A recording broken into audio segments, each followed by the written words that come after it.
चलो भाई, angular momentum conservation की नेक्स्ट एप्लीकेशन पे चलते हैं। एंड अब हम बात करने वाले हैं कोलिजन्स की।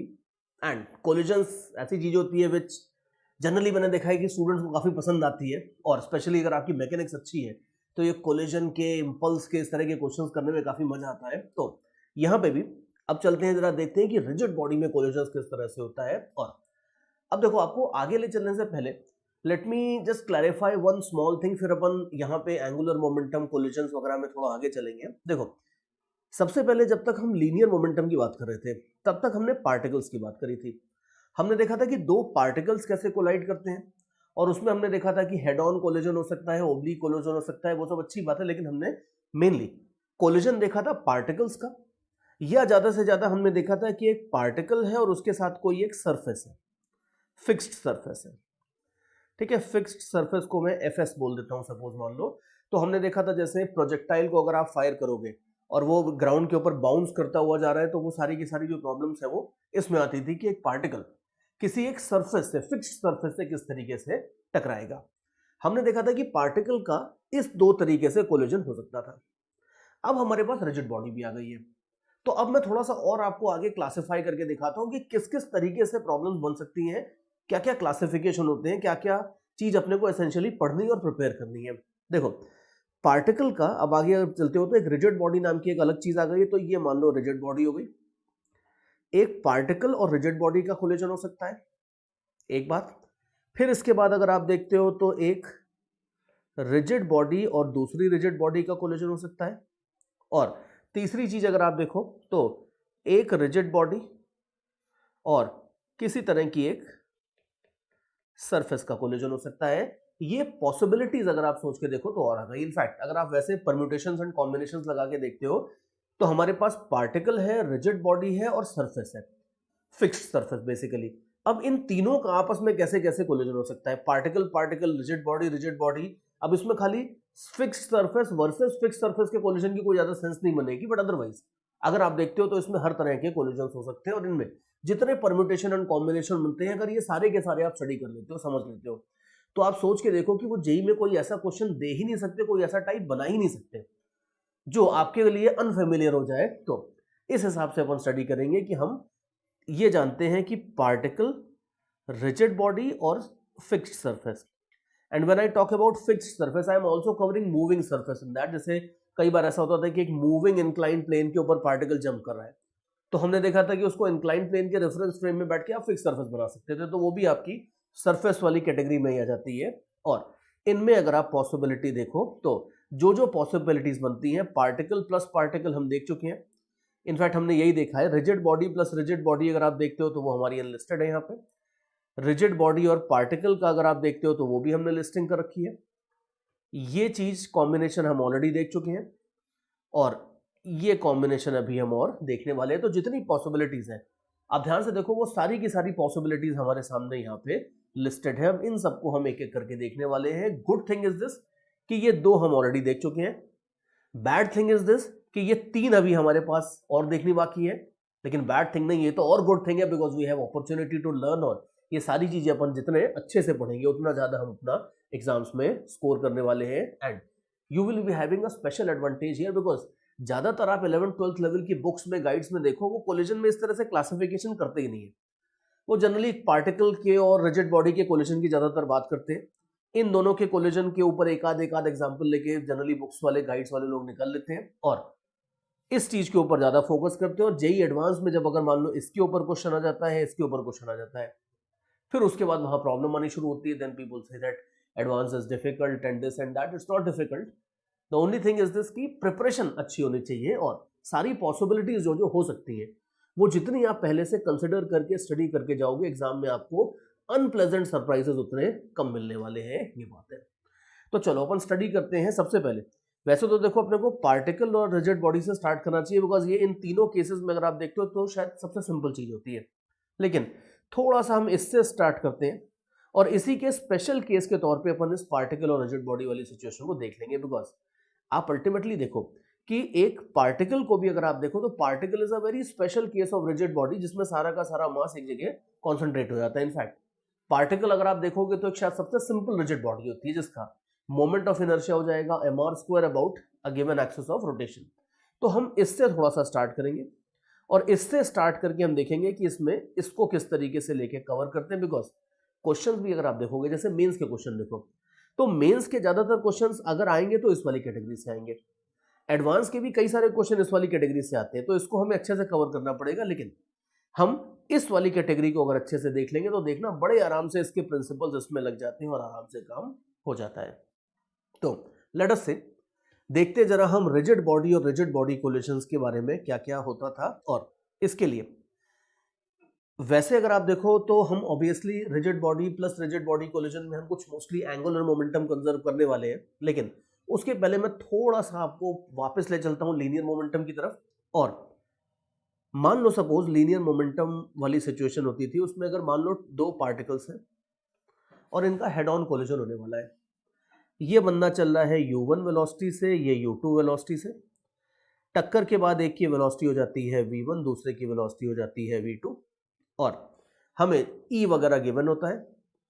और e अगर गिवन होता है तो हमारा टास्क बड़ा सीधा सा होता है, हमें u1 u2 गिवन है, e गिवन है, हमें v1 v2 निकालना होता था। और उसकी इक्वेशंस आपको याद ही होगा हम कैसे लिखते थे।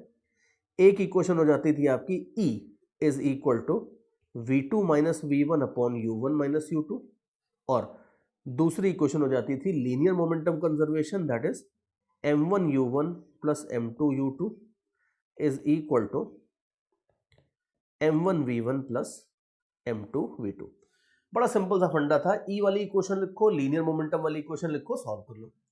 अब यहाँ पे जो हम क्वेश्चंस करने वाले हैं उसमें ज्यादातर यही आइडिया रहेगा, थोड़ा सा बस इतना चेंज होगा कि लीनियर मोमेंटम की बजाय हम एंगुलर मोमेंटम कंजर्व करेंगे। लेकिन ई की जो इक्वेशन है वो यहाँ जैसी वहां पे लगती थी वैसे ही आपकी यहाँ पर भी लगने वाली है। तो बेसिक आइडिया वही रहेगा। अब जैसे अगर मान लो सपोज लेट अस से कि एक मान लो मेरे पास एक रॉड है और ये रॉड मान लो लेट अस से कि एक दूसरी रॉड से कोलाइड करने वाली है। सिचुएशन ये है कि दो रॉड्स हैं और दोनों रॉड्स एक सेम पिवट के अराउंड घूम सकती हैं।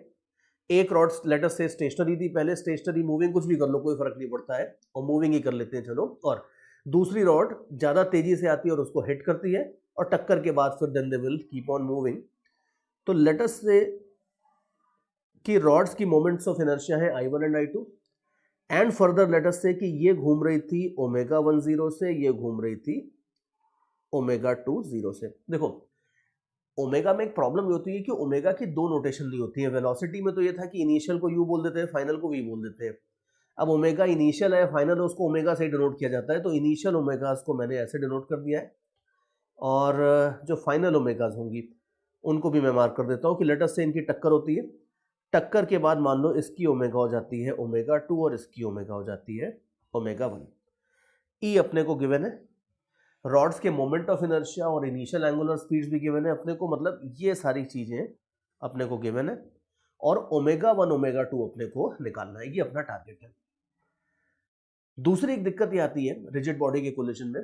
सही आप याद करो जो हमने ई का कंसेप्ट देखा था वो ये था कि ई में हम v relative upon u relative की बात करते थे, जहां पे v और u होते थे उन पार्टिकल्स की वेलोसिटीज जिनका कोलिजन हो रहा है, इनकी वेलोसिटीज। अब यहाँ पे सी एक पार्टिकल की तो एक ही वेलोसिटी होती है, बट अगर मान लो सपोज एक रिजिड बॉडी रोटेट कर रही है तो उसके इस पॉइंट की, इस पॉइंट की, इस पॉइंट की, हर पॉइंट की अलग अलग वेलोसिटी होगी।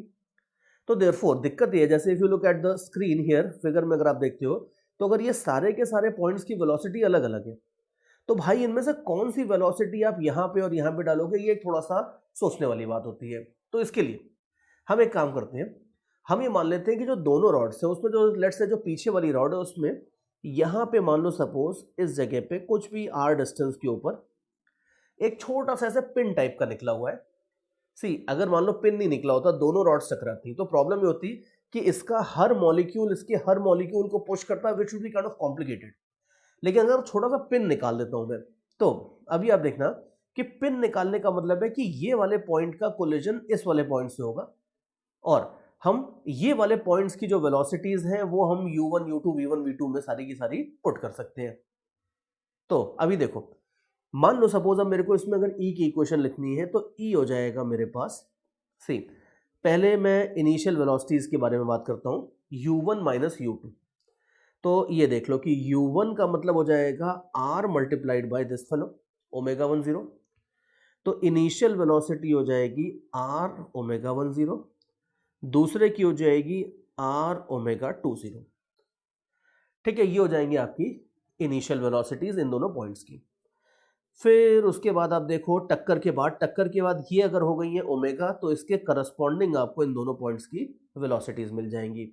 तो जरा वेलोसिटीज लिख देते हैं, ये हो जाएगी आपकी r ओमेगा 2 r ओमेगा 1। यहां पे भी आप ध्यान से देखो कि टक्कर के पहले ओमेगा 10 बड़ा था ओमेगा 20 से, और टक्कर के बाद ओमेगा 2 बड़ा होगा ओमेगा 1 से। तो ध्यान रखना है कि ऊपर आपको 2 माइनस 1 करना है, नीचे आपको 1 माइनस 2 करना है। और अब आप इसमें एक देख लो कि इसमें r को कॉमन ले लो और r कॉमन लेके कट जाएगा। एंड ये बड़ी बात हो रही है, अभी ध्यान से देखना, ये बड़ी बात हो रही है, इससे हमें काफी फायदा मिलने वाला है। तो omega 2 minus omega 1 upon omega 10 minus omega 20, ये बन जाती है ई की इक्वेशन। तो ध्यान से देखो कि ई की जो डेफिनेशन थी वो बेसिकली वैसे तो वेलोसिटीज के लिए, फंडामेंटली तो वो वेलोसिटीज के लिए दी जाती है कि जो दो पॉइंट्स टकरा रहे हैं उनकी relative velocity of separation divided by relative velocity of approach, ये होता है ई। ई की जो बेसिक डेफिनेशन है वो ओमेगा के टर्म्स में नहीं होती, लेकिन अगर आप इस एग्जांपल में देखो तो ये आर अल्टीमेटली कैंसिल हो जाता है। और अगर आर कैंसिल हो जाता है तो इसका मतलब है कि इस पॉइंट को मैं इधर लूं इधर लूं इधर लूं, कोई फर्क नहीं पड़ता है, अल्टीमेटली आपकी इक्वेशन वही बनने वाली है। तो देयरफॉर मैंने इस क्वेश्चन में जरूर बोला था कि हमने यहाँ पे एक छोटा सा पिन निकाल दिया है, ऐसा कर दिया है, वैसा कर दिया, बट आप किसी भी स्टैंडर्ड बुक में आप देख लो, एक आध जगह दे देते हैं वो कभी कभी, लेकिन ज्यादातर जगहों पे बस सिंपली बोलते हैं कि एक रॉड आई, दूसरी रॉड को हिट किया और उसके बाद सब कुछ सॉल्व करो। वो ये नहीं बताते हैं क्लियरली कि वो किस पॉइंट से कोलिजन हो रहा है, पॉइंट ऑफ कोलिजन नहीं बताते हैं, बिकॉज आप देख लो पॉइंट ऑफ कोलिजन का अल्टीमेटली फर्क ही नहीं पड़ेगा भाई, आर तो कैंसिल हो रहा है। तो चाहे ये पॉइंट इससे टकराए, चाहे ये सारे के सारे पॉइंट अपने सारे के सारे करस्पॉन्डिंग पॉइंट से टकराए, अल्टीमेटली कोई फर्क नहीं पड़ने वाला है। ई की इक्वेशन आपकी इसी तरीके से बनेगी, ये बात है। तो ये ध्यान रखना कि दो रिजिड बॉडीज अगर सेम एक्सिस ऑफ रोटेशन के ऊपर माउंटेड है, कोलाइड कर रही है, तो जैसे आप ई की equation v relative upon u relative के तरीके से लिखते थे, वैसे ही रोटेशन में आप ई की जो इक्वेशन है वो final omega relative divided by initial omega relative के टर्म्स में लिखोगे। ये सबसे पहली बट बड़ी इंपॉर्टेंट बात है, छोटी सी है बट बड़ी इंपॉर्टेंट बात है। तो दो रिजिड बॉडी के म्यूचुअल कोलिजन्स में हम ई की डेफिनेशन ओमेगा के टर्म्स में लिख सकते हैं। एक इंपॉर्टेंट बात तो ये हो गई। ठीक है, अब इसके बाद और आगे देखो, ई की बात तो ये हो गई, इसके बाद दूसरी इक्वेशन के ऊपर भी आते हैं। सी, ये इक्वेशन बिल्कुल सिमिलर है, ये हमने एक बात प्रूव कर दी। अब दूसरी, जैसे यहां लीनियर मोमेंटम कंजर्व होता था, वैसे ही हम यहाँ पे एंगुलर मोमेंटम कंजर्व करने की प्लानिंग कर रहे हैं। ठीक है, चलो क्या प्लानिंग होगी, क्यों, कैसे होगी, देखो। सी, हमें ये पता है कि जब ये दोनों रॉड्स एक दूसरे से टकराएंगी तो एक दूसरे को पुश करेगी, दूसरी पहले को पुश करेगी, इनके बीच में इंटरनल फोर्सेस तो जरूर होंगे। बट हमें यह पता है कि अगर एक्सटर्नल टॉर्क 0 होता है तो एंगुलर मोमेंटम पक्का 100% कंजर्व होता है। अब यहां पे आप देखो रोटेटिंग बॉडीज के ऊपर एक्सटर्नल फोर्स खाली ये पिवट लगा सकता है। And good thing about the problem is this कि दोनों रॉड सेम पिवट के अबाउट घूम रही है। तो अगर दोनों सेम पिवट के अबाउट घूम रही है और ये बेचारा पिवट कुछ फोर्स लगा भी देता है अगर मान लो, तो भी जो भी फोर्स होगा पिवट का वो इधर से ही पास होगा और उसका टॉर्क 0 होगा। इसका मतलब है कि एक्सटर्नल टॉर्क इस सिस्टम के ऊपर 0 होगा। ये नहीं कह रहा हूं कि एक्सटर्नल फोर्स 0 होगा, हो सकता है पिवट का जो फोर्स है वो कुछ ना कुछ हो, और उस फोर्स की वजह से एक्सटर्नल फोर्स है, पिवट इज द एक्सटर्नल गाय, और उसका फोर्स है, उसकी वजह से लीनियर मोमेंटम आप पक्का नहीं बोल सकते कि कंजर्व होगा, बट उसका टॉर्क 0 है, इस वजह से आप एंगुलर मोमेंटम कंजर्व कर सकते हो। तो मैं इसमें अब जरा एंगुलर मोमेंटम कंजर्वेशन की इक्वेशन लगाता हूं। देखो, क्लॉकवाइज डायरेक्शन को मैं पॉजिटिव मान लेता हूं सपोज। तो अभी आप देखो कि इसमें कलर चेंज करते हैं, थोड़ा सा ग्रीन कलर से लिखते हैं। एंड एंगुलर मोमेंटम आप देख लो initial and final. Initial angular momentum आप देख लो, अब ये तो बढ़िया है, सब आई ओमेगा होता जाएगा, तो it will be I1 omega 10 plus I2 omega 20। Final angular momentum आप देख लो यार, ये भी बड़ा आसान है, ये हो जाएगा I1 omega 1 plus I2 omega 2। और एंगुलर मोमेंटम कंजर्वेशन ये बोलता है कि ये दोनों भाई इक्वल होंगे, तो बस मैं बीच में ही ऐसा इक्वल टू का ऐसे साइन लगा देता हूँ, ठीक है, दोबारा लिखने की जरूरत नहीं है, ये एंगुलर मोमेंटम से इक्वल हो जाएंगे। अब look very very very carefully, you will see कि ये वाली इक्वेशन बिल्कुल इसके साथ मैच करती है। ये वाली इक्वेशन अगर आप देखो तो बिल्कुल उसी तरीके से ये वाली इक्वेशन इस ग्रीन इक्वेशन के साथ मैच करती है। आप ध्यान से देखो कि जहां जहां m1 m2 थे वहां वहां i1 i2 आ गए, जहां जहां ओमेगाज वीज थे वहां वहां ओमेगाज आ गए, बट अदरवाइज आप देख लो कि इक्वेशंस 100% सेम है, which is a very big thing, because इसका मतलब है कि जो आइडियाज, जो कंसेप्ट, सारे के सारे लाइन से जो कंसेप्ट आपने हेड ऑन कोलिजन के लिए, पार्टिकल्स के लिए कोलिजन के लिए डिराइव किए थे, वो सारे के सारे आइडियाज आपके यहाँ पे 100% रिजिड बॉडी कोलिजन में, rigid body plus rigid body collision में डायरेक्टली एप्लीकेबल होंगे। और ये बहुत बड़ा फंडा है, बिकॉज आप देखो कि हमने पार्टिकल्स के कोलिजन में बहुत सारी छोटी छोटी ट्रिक्स देखी थी, सिंपल ट्रिक्स थी। जैसे अगर मान लो सपोज दो पार्टिकल्स है, उनका इक्वल मास है और उनके बीच में परफेक्टली इलास्टिक कोलिजन होता है, तो हमने देखा था कि उनकी वेलोसिटी एक्सचेंज हो जाती थी। वो चीज आपकी सीधे यहां पे कॉपी पेस्ट हो जाएगी कि अगर आपके पास दो रिजिड बॉडीज हैं, दोनों का मोमेंट ऑफ इनर्शिया अगर सेम है, मास सेम होता था वहां पे, यहाँ पे मोमेंट ऑफ इनर्शिया सेम है, तो अगर दोनों का मान लो suppose moment of inertia same है और दोनों के बीच में ई का वैल्यू भी 1 है, परफेक्टली इलास्टिक कोलिजन है, तो 100% आप बोल सकते हो कि अगर वो कोलाइड करेंगे तो उनकी एंगुलर वेलोसिटीज एक्सचेंज हो जाएंगी। जैसे अगर मान लो यहाँ पे दो आइडेंटिकल रॉड्स होती, इनफैक्ट अगर आइडेंटिकल नहीं भी होती, बस अगर किसी तरह से उनका मोमेंट ऑफ इनर्शिया सेम होता, E इक्वल टू 1 होता, तो उनके एंगुलर कोलिजन के बाद या उनके कोलिजन के बाद, let's not call it angular collision, उनके कोलिजन के बाद उनकी एंगुलर वेलोसिटी सर्टेनली एक्सचेंज हो जाएगी। सीधी सीधी चीज आप यहाँ पे कॉपी पेस्ट मार सकते हो। जो और हमने टिप्स एंड ट्रिक्स थोड़ी बहुत देखी थी कोलिजन में, वो सारी की सारी यहाँ पे आ जाएंगी। इसके साथ साथ आप याद करो, हीट जनरेटेड का फंडा होता था। हमने देखा था कि बड़े बड़े क्वेश्चंस में हीट जनरेटेड निकालते थे, हीट जनरेटेड के क्वेश्चन सबसे बड़े होते थे, वो चीज भी यहाँ पे आ जाएगी। आप याद करके देखो कि जो हीट जनरेटेड होता था उसका हमने देखा था रिजल्ट होता था, heat generated was half mu into you relative square into 1 minus E square. हमने देखा था कि ये हीट जनरेटेड का एक्सप्रेशन होता था, फॉर्मूला होता था, और इसको याद रखना बड़ा जरूरी था, बिकॉज अगर ये याद नहीं करोगे तो एग्जाम में डिराइव करने बैठ जाओगे इसको या बिना इसके सॉल्व करोगे तो the questions will get very lengthy. So ये बड़ा इंपॉर्टेंट फॉर्मूला था। ये सेम फॉर्मूला आपका रोटेशन के कोलिजन्स के अंदर भी वैलिड होगा कि अगर दो रिजिड बॉडीज कोलाइड करती हैं, तो आप ध्यान से देखो, मैं इसको लिख के दिखाता हूं आपको कि जो हीट जनरेटेड होगी वो हो जाएगी हाफ म्यू की जगह हो जाएगा moment of inertia, reduce moment of inertia. ये जो म्यू होता था ये होता था m1 m2 upon m1 plus m2। ये वाला जो आई म्यू है ये हो जाएगा, अभी हमने देखा ही था, ये हो जाएगा i1 i2 upon i1 plus i2। You relative की बजाय ओमेगा नॉट रिलेटिव बोल रहा हूं। Now that sounds complicated, omega naught relative. Omega naught relative मतलब सिंपली इनिशियली इनकी कितनी रिलेटिव एंगुलर स्पीड थी। जैसे अगर मान लो एक 3 रेडियंस पर सेकंड से आ रहा था और दूसरा 1 से जा रहा था, तो 3 माइनस 1 2 इनकी रिलेटिव ओमेगा हो जाएगी और 1 माइनस ई स्क्वायर ही आ जाएगा।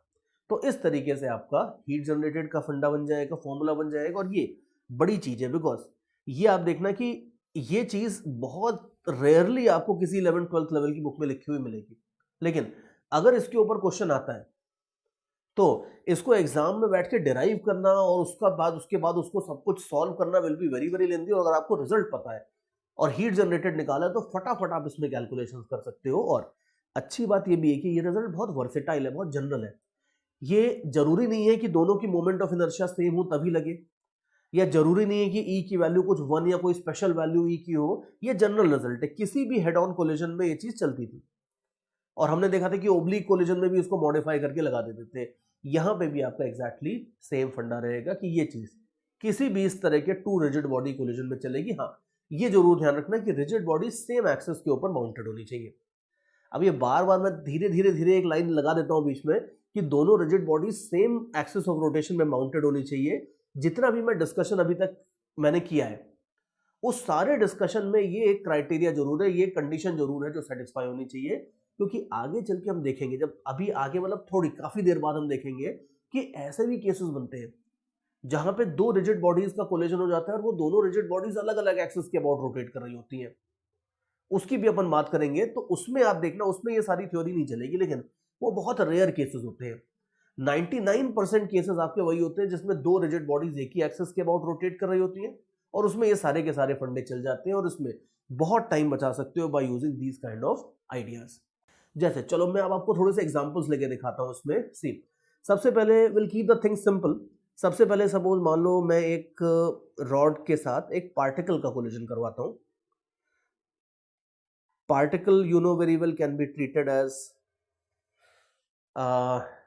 रिजिड बॉडी जिसका मोमेंट ऑफ इनर्शिया mr² हो जाएगा। तो मान लो सपोज मेरे पास सिचुएशन ये है कि एक रॉड है, रॉड इज सस्पेंडेड वर्टिकली, एक पार्टिकल आता है, ये पार्टिकल उसको हिट करता है और अब इसके बारे में आगे बात करेंगे। तो मान लेते हैं लेट अस से कि रॉड का मास 3m है, पार्टिकल का मास m है, पार्टिकल आ रहा है एक इनिशियल स्पीड u से, रॉड की लेंथ है l, इन दोनों में हो जाती है टक्कर और now you can easily see कि टक्कर होने के बाद रॉड कुछ एंगुलर वेलोसिटी पकड़ लेगी और इस पार्टिकल की स्पीड थोड़ी सी कम हो जाएगी।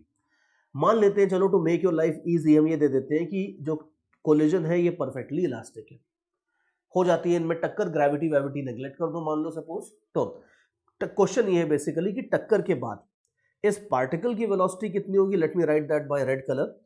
टक्कर के बाद इस पार्टिकल की वेलोसिटी कितनी हो जाएगी और टक्कर के जस्ट बाद इस रॉड की ओमेगा कितनी हो जाएगी, ये दोनों चीजें अपने को निकालनी है।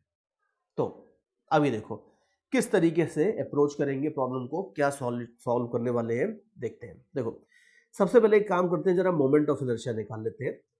पार्टिकल का मोमेंट ऑफ इनर्शिया तो हो जाएगा ml², रॉड का मोमेंट ऑफ इनर्शिया हो जाएगा मास ऑफ रॉड इंटू l²/3 और ये जानबूझ के मैंने थोड़ी सी आपकी लाइफ सिंपल करने के लिए दिया था रॉड का मास 3m बिकॉज और मैंने इस तरह से डेटा दिया है कि ये I1 और I2 सेम है। अब आप देख लो I1 I2 सेम है, E का वैल्यू 1 है, ठीक है, I1 I2 सेम है, परफेक्टली इलास्टिक कोलिजन है, तो फिर तो यार इसमें कुछ बचा ही नहीं, गेम से शुरू होने से पहले ही खत्म हो गया। यू कैन इजीली सी कि इसमें तो कुछ भी नहीं होगा, इसमें तो हमें पता है कि सिंपली एंगुलर वेलोसिटी एक्सचेंज हो जाएंगी। दैट मीन्स रॉड को अगर आप देखते हो तो रॉड को इसकी एंगुलर वेलोसिटी मिल जाएगी। अब पार्टिकल की एंगुलर वेलोसिटी कितनी थी, पार्टिकल की वेलोसिटी u है अगर और यहां से डिस्टेंस है मान लो l, तो पार्टिकल की एंगुलर वेलोसिटी मानी जाएगी u/l। तो u/l जो एंगुलर वेलोसिटी थी ये मिल जाएगी रॉड को और रॉड की कितनी थी, रॉड की 0 थी, तो यही पार्टिकल को मिल जाएगी। तो पार्टिकल को जो एंगुलर वेलोसिटी मिल जाएगी वो हो जाएगी 0। इसका मतलब है कि टक्कर के जस्ट बाद पार्टिकल स्टेशनरी हो जाएगा और रॉड अपना सफर पे निकल पड़ेगी। Solve, problem is solve, finished. और ये क्वेश्चन अगर आप उठा के देखो, डेटा ऑब्वियसली थोड़ा बहुत इधर उधर होगा, लेकिन इस तरह के क्वेश्चंस कई बार इन्होंने जेईई एडवांस में भी पहले पूछे हुए, जिसमें पार्टिकल आता है, रॉड से टकराता है और उसमें बहुत कुछ होता है आगे। और उसमें एक बार इन्होंने ऐसा भी केस डेफिनेटली दिया था जिसमें E = 1 और मोमेंट ऑफ इनर्शिया इक्वल थे। अब जो बच्चे इसको बेसिक से सॉल्व कर रहे थे उन्हें भी क्वेश्चन बन गया था, नो डाउट अबाउट दैट, लेकिन टाइम लगा था, कम से कम अराउंड 1-1.5 मिनट लगेगा। लेकिन अगर आपका ये वाला फंडा क्लियर है, जो सिमिलैरिटी मैंने दिखाई है यहाँ पे, वो सिमिलैरिटी वाला फंडा क्लियर है, तो आप बड़े आराम से इस तरह के क्वेश्चंस को मतलब विद इन सेकंड्स देखते ही खत्म कर सकते हो। और बट एक काम करते हैं, चलो एक और काम करते हैं कि यहाँ तो हमने ये रिजल्ट निकाल लिया, एक बार जरा इसे क्रॉस चेक भी कर लेते हैं। मतलब क्रॉस चेक नहीं करेंगे, लेकिन एक बार फिजिक्स में चीजें बेसिक से निकालने की आदत जरूर होनी चाहिए। तो यहाँ तो हमने चलो अपनी ट्रिक लगा दी थोड़ी सी, कहोगे, अब ट्रिक तो नहीं कहूंगा, it's a very solid method, it's not just a cheap trick. लेकिन अगर मान लो चलो एक काम करते हैं कि इसको हम प्रॉपर एंगुलर मोमेंटम कंजर्वेशन से निकालते हैं। तो हम ये देख रहे हैं कि हमारा एंगुलर मोमेंटम कंजर्वेशन लगाना है, तो पार्टिकल और रॉड को मिला के, अपना पार्टिकल और रॉड को मिला के बन जाता है सिस्टम। पिवट एक ऐसी चीज है जो सिस्टम के बाहर है, वो थर्ड पार्टी है। तो जब इनके बीच में कोलिजन होगा तो ये पिवट भैया जरूर कुछ ना कुछ फोर्स लगाएंगे। इसकी वजह से हम लीनियर मोमेंटम कंजर्व नहीं करेंगे, लेकिन इस पिवट का टॉर्क 0 होता है इस वाले पॉइंट O के अबाउट, तो हम इसके अबाउट टॉर्क 0 होने की वजह से एंगुलर मोमेंटम जरूर कंजर्व करेंगे। तो अभी आप देखो, इनिशियल एंगुलर मोमेंटम खाली पार्टिकल का था। पार्टिकल अगर मूव करता है स्ट्रेट लाइन में तो उसका एंगुलर मोमेंटम होता है mva। तो आप देख लो पार्टिकल का हो जाएगा mu × l, initial angular momentum. हमें नहीं पता फाइनली कि पार्टिकल रुकने वाला है, तो फाइनली अगर आप देखो तो पार्टिकल की वेलोसिटी अगर v है तो उसका एंगुलर मोमेंटम हो जाएगा mvl। रिजिड बॉडी अर्थात रॉड का एंगुलर मोमेंटम हो जाएगा I ओमेगा। I हमने देखा था कि ये थी ml स्क्वायर रॉड की मोमेंट ऑफ इनर्शिया और ओमेगा तो खैर ओमेगा ही होता है। तो अगर एंगुलर मोमेंटम कंजर्वेशन की इक्वेशन बनाते हो तो बनेगी MUL is equal to MVL ml square omega. एक और चीज ध्यान रखना है कि कई बार जब मैं बेसिक ट्रिक बताने के बाद जब मैं बेसिक मेथड के ऊपर आता हूं तो कई बच्चे कहते हैं सर अब तो मोह माया में लेके जा रहे हो आप, ये सब तो करने की जरूरत नहीं है, क्वेश्चन तो बन गया, आंसर तो आ गया, the battle has been won, तो अपन क्यों जबरदस्ती और इधर उधर कर रहे हैं। ध्यान से रखना है कि देखना कि वो जो ट्रिक छोटी सी हमने देखी थी जिससे बस विद इन सेकंड्स आंसर आ गया था, वो तो यार खाली तब चलेगी ना जब आपका E इक्वल टू 1 होगा और मोमेंट ऑफ इनर्शिया सेम होंगे। अगर ये कंडीशन नहीं मैच होती है तब तो आपको बेसिक्स के ऊपर वापस आना ही पड़ेगा। तो देयरफॉर बेसिक जरूर क्लियर होने चाहिए और वही क्लियर करने की अपन यहाँ पे कोशिश कर रहे हैं। तो देखो अभी आगे चलते हैं कि एक इक्वेशन, चलो इसको थोड़ा अच्छे से और मैं लिख लेता हूं, ये हो जाएगी UL is equal to VL। In fact अच्छे से लिख रहे हैं तो चलो L भी कैंसिल कर देते हैं, U equal to V plus L omega. एक इक्वेशन तो ये बन जाती है। दो अननोन्स है V और ओमेगा, एक इक्वेशन आ गई। और दूसरी इक्वेशन में E की लिख देता हूं।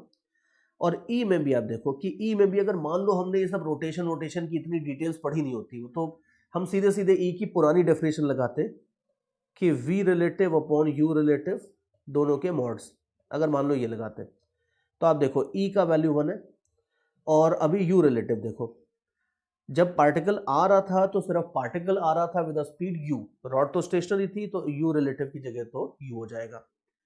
V रिलेटिव आप देखो, V रिलेटिव की जगह क्या हो जाएगा, रॉड का जो ये बॉटम पॉइंट है इसकी वेलोसिटी हो जाएगी L ओमेगा और अपने पार्टिकल की वेलोसिटी है खाली V। तो देयरफॉर जब आप V रिलेटिव लिखोगे तो हो जाएगा L ओमेगा माइनस V।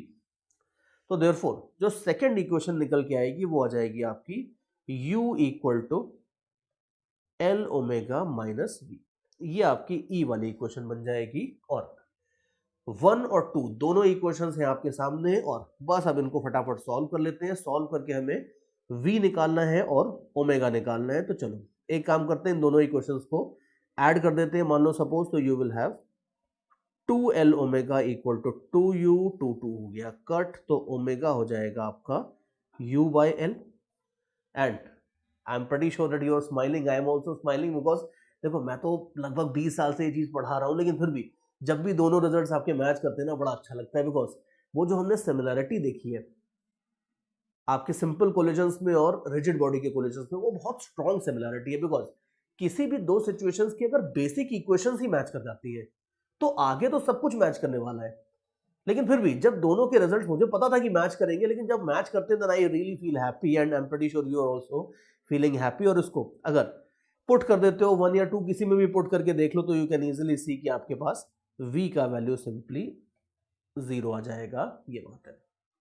तो ये देखना इस तरीके से आप काम अपना चला सकते हो। और इस पर्टिकुलर सॉल्यूशन में मैंने कोई ट्रिक विक यूज नहीं करी है, तो जहां पे भी ट्रिक्स वगैरह नहीं चलती है वहां पे अगर फंडामेंटल्स पे आना है तो आप ये अप्रोच तो आपके पास है ही, आप यूज कर ही सकते हो। लेकिन बहुत सारे ऐसे क्वेश्चंस हैं जो सिमिलैरिटी वगैरह से आपके बड़े आराम से सॉल्व हो जाएंगे, तो उनके लिए जरूर ध्यान रखना कि अपनी ये सिमिलैरिटी क्या होती है और ये कैसे वर्क करती है।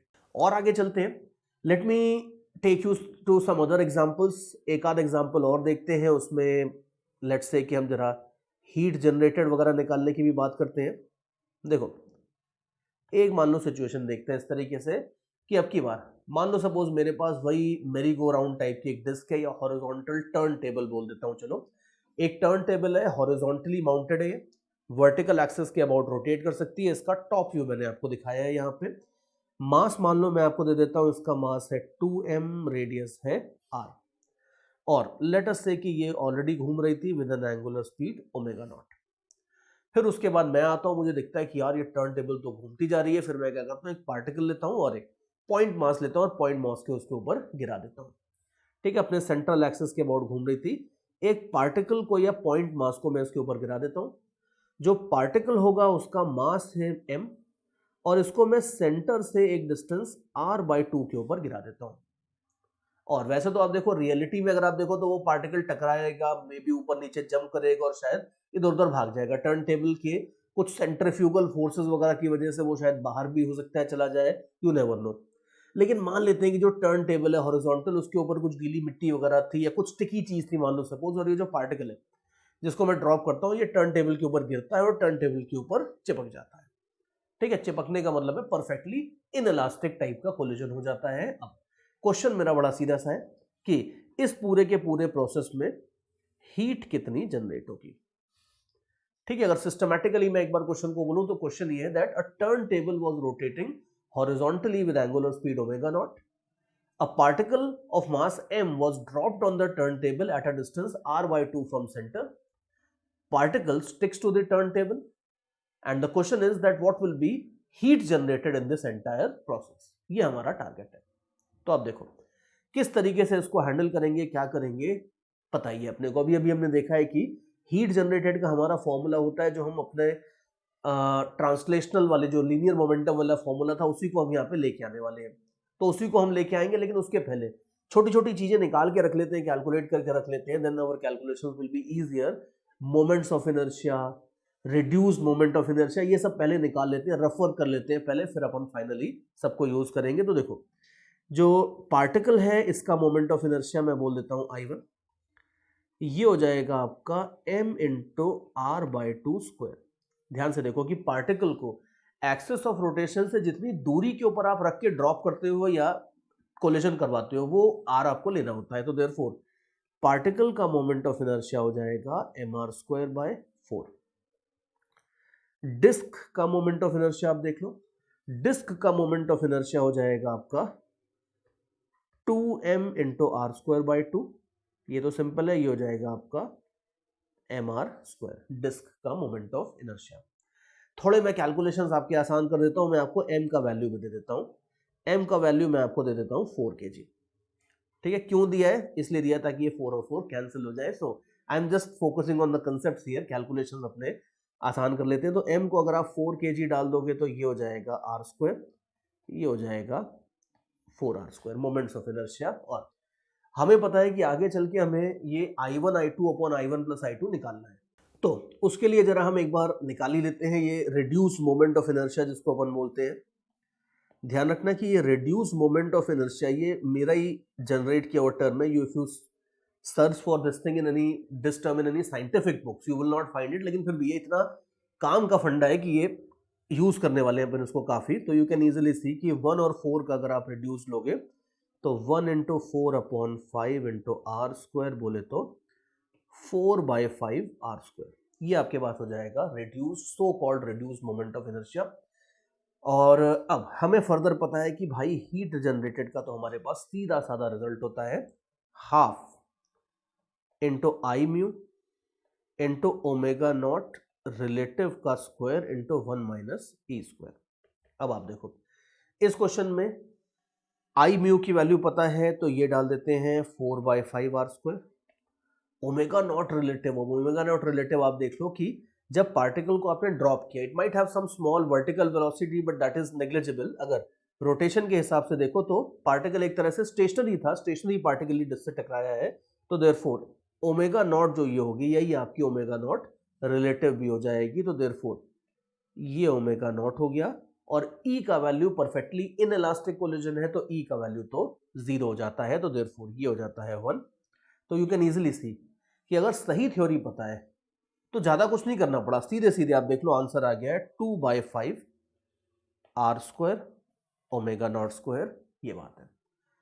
और लास्ट में इसमें डायमेंशनल करेक्टनेस मत ढूंढना, बिकॉज डायमेंशनली ऑब्वियसली देखने में लगता है कि यार ये आंसर तो डायमेंशनली इनकरेक्ट है, होगा ही ऑब्वियसली बिकॉज मैंने मास की वैल्यू डाल दी है यहाँ पे, तो इसके अंदर एक केजी और छुपा हुआ है जो दिख नहीं रहा है ऊपर से, तो let's not gate into that. But काम आप देख लो बड़ा सिंपल सा है कि अगर कभी भी दो रिजिड बॉडी कोलाइड करती है और दो एंड व्हेनेवर आई से कि दो रिजिड बॉडी कोलाइड करती है उसमें ये सारे क्वेश्चंस इंक्लूड हो जाते हैं जिसमें पार्टिकल रिजिड बॉडी के साथ कोलाइड करता है। जितनी भी इस तरह के क्वेश्चंस होते हैं इन सब में आप देख लो कि वो सिमिलैरिटी लगा के आप क्वेश्चन सॉल्व कर सकते हो। तो जहां जहां हीट जनरेटेड निकालना है अगर इस तरह का क्वेश्चन आता है तब तो आप मान लो आपकी लॉटरी लग गई, बिकॉज आपके ज्यादातर साथ में जो कॉम्पिटिटर्स होंगे वो उसको लंबे लंबे तरीकों से सॉल्व कर रहे होंगे, ज्यादातर तो छोड़ देंगे इनफैक्ट आई शुड से, लेकिन जो आपके असली कॉम्पिटिटर्स भी होंगे वो भी उसको मोस्टली लंबे तरीकों से सॉल्व कर रहे होंगे। लेकिन अगर आप इस तरीके से जाओगे तो विद इन सेकेंड्स 30-40 सेकेंड्स में इस तरह की प्रॉब्लम्स को भी आप सॉल्व करके फाइनल आंसर निकाल सकते हो। तो ये बात है। और इस तरीके से हम दो रिजिड बॉडी के कोलिजन्स को हम सॉल्व कर सकते हैं, बट ये जरूरी है कि दो rigid bodies same axis of rotation के ऊपर माउंटेड होनी चाहिए, ये जरूरी है। But if that condition is met तो कोई प्रॉब्लम नहीं है, हम आराम से इस तरह की प्रॉब्लम्स को हैंडल कर सकते हैं। और अगर एक रिजिड बॉडी और पार्टिकल का कोलिजन है तब तो उसमें तो कोई प्रॉब्लम ही नहीं है, बिकॉज पार्टिकल को तो आप किसी भी एक्सेस के अबाउट रोटेट करते हो, मान सकते हो भाई कोई बंधा तो होता नहीं है वो कहीं से, तो पार्टिकल और रिजिड बॉडी में तो हर जगह ये आइडिया लगी जाएगा। लेकिन आगे चल के हम देखेंगे कि अगर दो रिजिड बॉडीज कुछ अलग अलग एक्सेस के अबाउट भी रोटेट कर रही है तो वहां पे कुछ अलग ही तरीका होता है सॉल्व करने का, लेकिन बहुत, वो तो हार्डली 1% भी नहीं होते उस तरह के क्वेश्चंस, ज्यादातर आपके ये वाले होते हैं। And we have a beautiful method जिससे हम इन्हें सॉल्व कर सकते हैं। इसी में और आगे चलते हैं और थोड़ी सी प्रैक्टिस और करते हैं। देखो ट्रिक्स टेक्निक्स वगैरह तो सब अपनी जगह होती है, लेकिन बेसिक्स भी इंपॉर्टेंट होते हैं, तो बेसिक्स को मिला के और थोड़ी सी प्रैक्टिस करेंगे तो इट विल बी बेटर। जैसे अभी देखो जरा अपनी ये पुरानी रॉड के ऊपर वापस आते हैं, बिकॉज एक छोटी सी रॉड जो होती है इससे बहुत सारे कंसेप्ट सही किए जा सकते हैं। देखो अब ये रॉड वाली जो चीज होती है, मान लो सपोज वही सिचुएशन है कि एक मेरे पास एक रॉड है पतली सी, वर्टिकली मान लो सपोज ये सस्पेंडेड है कहीं से, और एक पार्टिकल आता है और ये पार्टिकल इसको मान लो कोलाइड कर जाता है। जैसे रॉड का जो पिछला वाला क्वेश्चन दिया था उसमें तो मैंने स्पेशल केस दे दिया था कि E=1 था, M1=M2 था, we got away quite easily. अब वो सब नहीं दूंगा, मैं आपको थोड़ा जनरल सिचुएशन देता हूँ कि एक पार्टिकल आ रहा है और इस पार्टिकल का मास लेटर से है m, रॉड का मास में 6m दे देता हूँ, ये इसके बॉटम पॉइंट को हिट करता है हॉरिजॉन्टली, रॉड की लेंथ है l, E का वैल्यू की बार मैं दे देता हूँ हाफ।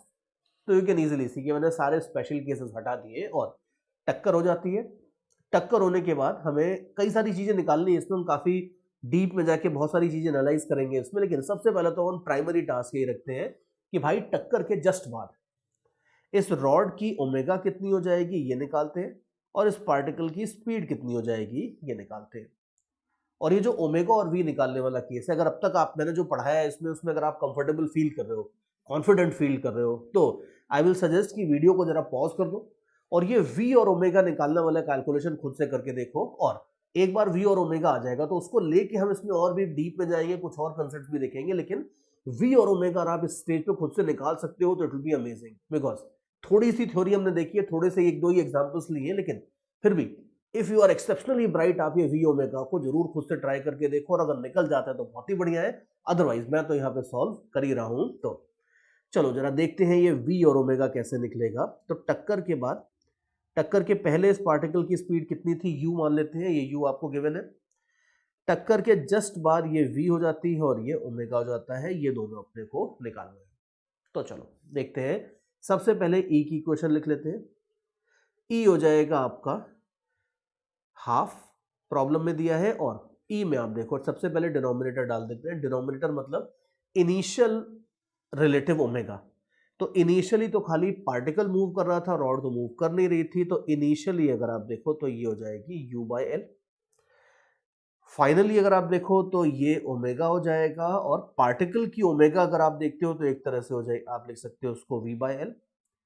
ठीक है, थोड़ा सा अगर l वेल को कैंसिल कर लोगे तो l ओमेगा माइनस v/u, ये हो जाएगी आपकी e की इक्वेशन। तो therefore u/2 is equal to l omega minus v, तो आ जाती है आपकी पहली इक्वेशन E की। दूसरा आप देख लो, इसके बाद दूसरी चीज हम एंगुलर मोमेंटम कंजर्व कर देते हैं। हमें पता है कि ये पिवट के अबाउट इस पूरे सिस्टम का एंगुलर मोमेंटम कंजर्व होगा। तो इनिशियल एंगुलर मोमेंटम खाली पार्टिकल का है mu मल्टीप्लाइड बाय l, और फाइनल एंगुलर मोमेंटम पार्टिकल का है mvl, और रिजिड बॉडी का है i ओमेगा। तो i ओमेगा मतलब mass into L²/3 into omega rod का। ठीक है, बिल्कुल वैसे ही कैलकुलेशन है जो अभी थोड़ी देर पहले हमने किए थे, तो I am not going very slowly here. तो UL, इनफैक्ट UL भी क्यों लिख रहे हैं, L भी कैंसिल ही होगा, तो U will be equal to V plus 2 omega L, ये आ जाती है आपकी सेकेंड इक्वेशन। और अब इन दोनों इक्वेशंस को आप सॉल्व कर लो, यू कैन इजीली सी कि ऐड कर दोगे तो ओमेगा आ जाएगा एंड सो ऑन। तो जरा एक अलग कलर से इनको सॉल्व करते हैं इक्वेशंस को, और 1 और 2 को सॉल्व करोगे, जैसे मैं अगर ऐड ही कर देता हूं तो you will see that 3u/2 will be equal to 3l omega, 3 cut किया तो ओमेगा आ जाएगा आपका u/2l। ठीक है, ये तो ओमेगा की वैल्यू आ गई। ओमेगा को अगर आप चाहो तो वापस पुट कर दो तो आपको v की वैल्यू भी मिल जाएगी। You can see that v is l omega minus u/2। तो l ओमेगा मतलब कि u/2 minus u/2 and interestingly v comes out to be 0. So this is kind of a little bit surprising. देखने में लगता है कि यार ये क्या हो गया, मतलब 0 तो नहीं आनी चाहिए थी अब की बार, बट आप सोच के देखो कि मैंने सारी कंडीशंस चेंज करी। अब की बार ऐसा मत सोचना कि हमारे पास e इक्वल टू हाफ था बट फिर भी पुराना वाला रिजल्ट आ गया। आप ध्यान से देखो, पुराना वाला रिजल्ट नहीं आया है, इनकी एंगुलर वेलोसिटीज एक्सचेंज नहीं हो रही है। This is not u/l, this is u/2l। यहां पे हमने दोनों चीजें चेंज कर दी थी, हमने मोमेंट ऑफ इनर्शिया भी अलग अलग कर दिए थे और हमने e की वैल्यू भी चेंज कर दी। तो बस खाली एक कोइंसिडेंस है एक तरीके से, e की वैल्यू सॉरी v की वैल्यू 0 आ गई है। बट ठीक है, जो हम कंसेप्ट्स आगे देखने वाले हैं उनमें कोई प्रॉब्लम आएगी नहीं उससे रिलेटेड। तो जो लोग इस क्वेश्चन को खुद से सॉल्व कर रहे थे इस पॉइंट ऑफ टाइम तक, वो जरा रिजल्ट्स अपने मैच कर लेना कि टक्कर के जस्ट बाद पार्टिकल की वेलोसिटी हो जाती है 0 और रॉड की एंगुलर वेलोसिटी हो जाती है u/2l। ठीक है, यहां तक तो हमारे आइडियाज आ चुके हैं। अब और आगे देखो, इसमें हम कुछ ये बात कर रहे थे कि हम इसमें थोड़ा सा कुछ डीप में जाएंगे, कुछ और चीजें देखेंगे। तो देखो, सबसे पहले तो मैं एकदम से बहुत ज्यादा ऐसे डीप में लेके नहीं जाने वाला हूं आपको, सिंपल सी एक बात करते हैं। जैसे इसमें इन्होंने जेई में एक बार इस तरह का क्वेश्चन पूछा था और उन्होंने पूछा था कि टक्कर के बाद जो रॉड है वो मैक्सिमम कितने एंगल तक स्विंग करेगी। तो क्वेश्चन ये था that by what maximum angle will the rod swing out after collision. और उन्होंने ग्रेविटी भी कंसीडर करने को बोली थी। Obviously gravity is the only thing that is going to stop the rod finally. और उन्होंने बोला था कि टक्कर के जस्ट पहले ये वेलोसिटी थी और उसके बाद हमें निकालना था कि रॉड कितने एंगल तक जाएगी। तो आप देख लो, बड़े आराम से निकाल सकते हैं। बस इसमें ये सब कैलकुलेशन तो कर लिया है हमने और इसमें बस एनर्जी कंजर्वेशन और लगा दो। तो जरा रफ वर्क हटा देते हैं, अपने रिजल्ट जरा रिटेन करते हैं ये, और बाकी एनर्जी कंजर्वेशन लगा के देखते हैं कि रॉड कितना ऊपर तक जाने वाली है। सी, रॉड अगर मान लो ये ग्रीन वाली पोजीशन में जाके रुकती है, थीटा एंगल तक अगर मान लो स्विंग करती है। ध्यान रखना कि रॉड का मास m नहीं था, रॉड का मास 6m था। तो यू कैन इजीली सी कि टक्कर के दौरान एनर्जी कंजर्व नहीं होती है, लेकिन टक्कर के बाद जो रॉड का फर्दर मोशन होगा उसमें मैकेनिकल एनर्जी बिल्कुल कंजर्व होगी। तो हम सिंपली बोल सकते हैं कि जैसे जैसे रॉड ऊपर जाएगी ये अपनी काइनेटिक एनर्जी लूज करती जाएगी और ये पोटेंशियल एनर्जी में कन्वर्ट होती जाएगी। तो अब इसके बाद मैं मैकेनिकल एनर्जी कंजर्व करके आराम से निकाल सकता हूं कि ये रॉड कितनी हाइट तक जाने वाली है। देखो, यू कैन सी कि kinetic energy lost equal to potential energy gain, हम ये करने वाले हैं बेसिकली। अब काइनेटिक एनर्जी का जो लॉस होगा, सबसे पहले वो देखो, काइनेटिक एनर्जी तो इसने पूरी लूज कर दी, तो ये हो जाएगा हाफ आई ओमेगा स्क्वायर, और ये ओमेगा वही होगी जो हमने नीचे निकाली हुई है। तो ये जरा आप कैलकुलेट कर लो, रॉड का मोमेंट ऑफ इनर्शिया था mass into L square by 3 और ओमेगा स्क्वायर हो जाएगा you square by 4 L square. तो थोड़ा सा इसको कैलकुलेट कर लेते हैं, तो you will get rid of many things and you will get m u square by 4। ये हो जाएगी आपकी काइनेटिक एनर्जी इनिशियल, और ये सारी की सारी काइनेटिक एनर्जी लूज करने वाला है। पोटेंशियल एनर्जी ये भाई कितना गेन करेगा वो भी देख लो। पोटेंशियल एनर्जी का जो गेन होगा वो हो जाएगा इस तरीके से। हमें पता है कि रॉड वॉड के केस में या इस तरह से किसी भी केस में सेंटर ऑफ मास जितनी हाइट अटेन करता है, गेन करता है, उस हिसाब से हम पोटेंशियल एनर्जी गेन की बात करते हैं। तो पोटेंशियल एनर्जी गेन्ड अगर आप देखो तो ये हो जाएगा mass into ji into height gain by centre of mass. ध्यान रखना कि रॉड का मास ले रहे हैं तो 6m लेना होगा प्रॉपरली। तो इसको अगर आप कैलकुलेट कर लोगे तो 6mg into height gain by centre of मास। अब आप देखो, सेंटर ऑफ मास अगर इधर से इधर जा रहा है तो let me write down a few things here. Centre of मास के लिए आप देखो कि सेंटर ऑफ मास का यहां से डिस्टेंस है l/2, और ये अगर इधर चला गया तो ये भी l/2 है और ये एंगल थीटा है। तो जो वर्टिकल डिस्टेंस होगा वो हो जाएगा l/2 cos थीटा। तो देयरफॉर जो हाइट होगी वो हो जाएगी आपकी L/2 minus L/2 cos theta. ठीक है, थोड़ा सा सिंप्लीफाई कर लेते हैं तो ये हो जाएगा आपके पास 6 mg into L/2 into 1 minus cos theta. This will be potential energy gained by the rod. और मैकेनिकल एनर्जी कंजर्वेशन सिंपली ये बोलता है that kinetic energy loss will be equal to potential energy gained. तो बस कुछ भी नहीं है, आप इसको और इसको दोनों को इक्वेट कर दो, वेरी सिंपल स्ट्रेट फॉरवर्ड, कुछ भी नहीं है। तो you will have mu²/4 equal to this. और बस अब इसके बाद आप इसको जरा थोड़ा बहुत सॉल्व कर लो। तो सॉल्व कर लोगे तो आपको जो जो कैंसिल होना है वो सब कैंसिल तो आप कर ही दोगे, और कैंसिल करके यू कैन इजीली सी कि the only unknown in this equation is theta. आप देख लो u की वैल्यू, l की वैल्यू, ये सब तो अपने को गिवन है, तो बस थीटा अननोन है। तो बड़े आराम से आपको मिल जाएगा कि कितने एंगल तक ये रॉड स्विंग आउट करने वाली है, दैट इज अनदर थिंग। और ये भी देख लो कि हमने कई बार पहले भी बात करी कि एनर्जी कंजर्वेशन के अपने उतने कुछ प्रॉब्लम्स नहीं बनते, जनरली दूसरी चीजों के साथ मिक्स होके आता है। तो यहां पे भी आप देख लो एंगुलर मोमेंटम कंजर्वेशन इस क्वेश्चन का मेन फंडा था, लेकिन फिर भी एनर्जी कंजर्वेशन भी जो है हाफ आई ओमेगा स्क्वायर वगैरह जो है उसको थोड़ा सा मिला के आप क्वेश्चन को 10-20% और एनहांस कर सकते हो, और इस तरह से लोग जेई में क्वेश्चंस बनाते हैं। तो ये तो आसान था, इसमें कोई बड़ी बात नहीं थी। अब थोड़े से मैं एक और इंटरेस्टिंग चीज के ऊपर आपको लेके चलता हूं इसी क्वेश्चन में। देखो ध्यान से सुनना, अब जो चीज आने वाली है ये थोड़ी सी जरूर इंटरेस्टिंग है। It's not difficult but it's definitely very interesting. Question मेरा ये है, मैं लिख भी देता हूं इसको यहां पे। Calculate the impulse applied by pivot during collision. Calculate or find impulse applied by pivot, obviously on the rod,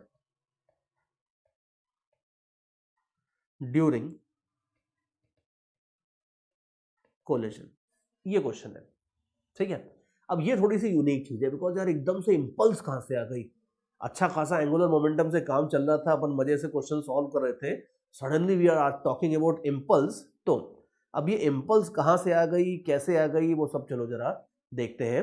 लेकिन जो हमने जरा एक दो रिजल्ट्स निकाले थे वो मैं जरूर लिख लेता हूं। हमें ये पता है कि टक्कर के जस्ट बाद हमने दिखाना था कि रॉड की एंगुलर स्पीड हो जाएगी u/2l, और ये v हमने निकाला था कि टक्कर के जस्ट बाद ये v हो जाएगा 0। ये हमने रिजल्ट जो निकाले थे ये सब जगह यूज होने वाले, तो लेट्स सिक्योर देम। और जरा इसकी बात करते हैं कि टक्कर के दौरान ये पिवट इंपल्स कितनी लगाएगा। देखो ये तो हमें शुरू से शक था कि जब टक्कर होगी तो टक्कर के दौरान ये पिवट टॉर्क 0 लगाता है, लेकिन ये पिवट कुछ ना कुछ फोर्स लगा सकता है। और अगर ये फोर्स लगा सकता है तो इसका मतलब है कि उस फोर्स की जरा से टाइम में अगर आप देखो तो शायद कुछ इंपल्स भी हो सकती है। और अब इसकी इंपल्स निकालने का फंडा क्या होता है, कैसे होता है, वो देखते हैं। देखो इंपल्स निकालने के लिए हम simply impulse momentum theorem use कर लेंगे कि किसी भी सिस्टम के ऊपर लगने वाली external impulse is simply equal to change in linear momentum. ध्यान से देखो इस क्वेश्चन में जब टक्कर हो रही थी, टक्कर के दौरान हमने ना एनर्जी कंजर्व करी थी और ना लीनियर मोमेंटम कंजर्व किया था।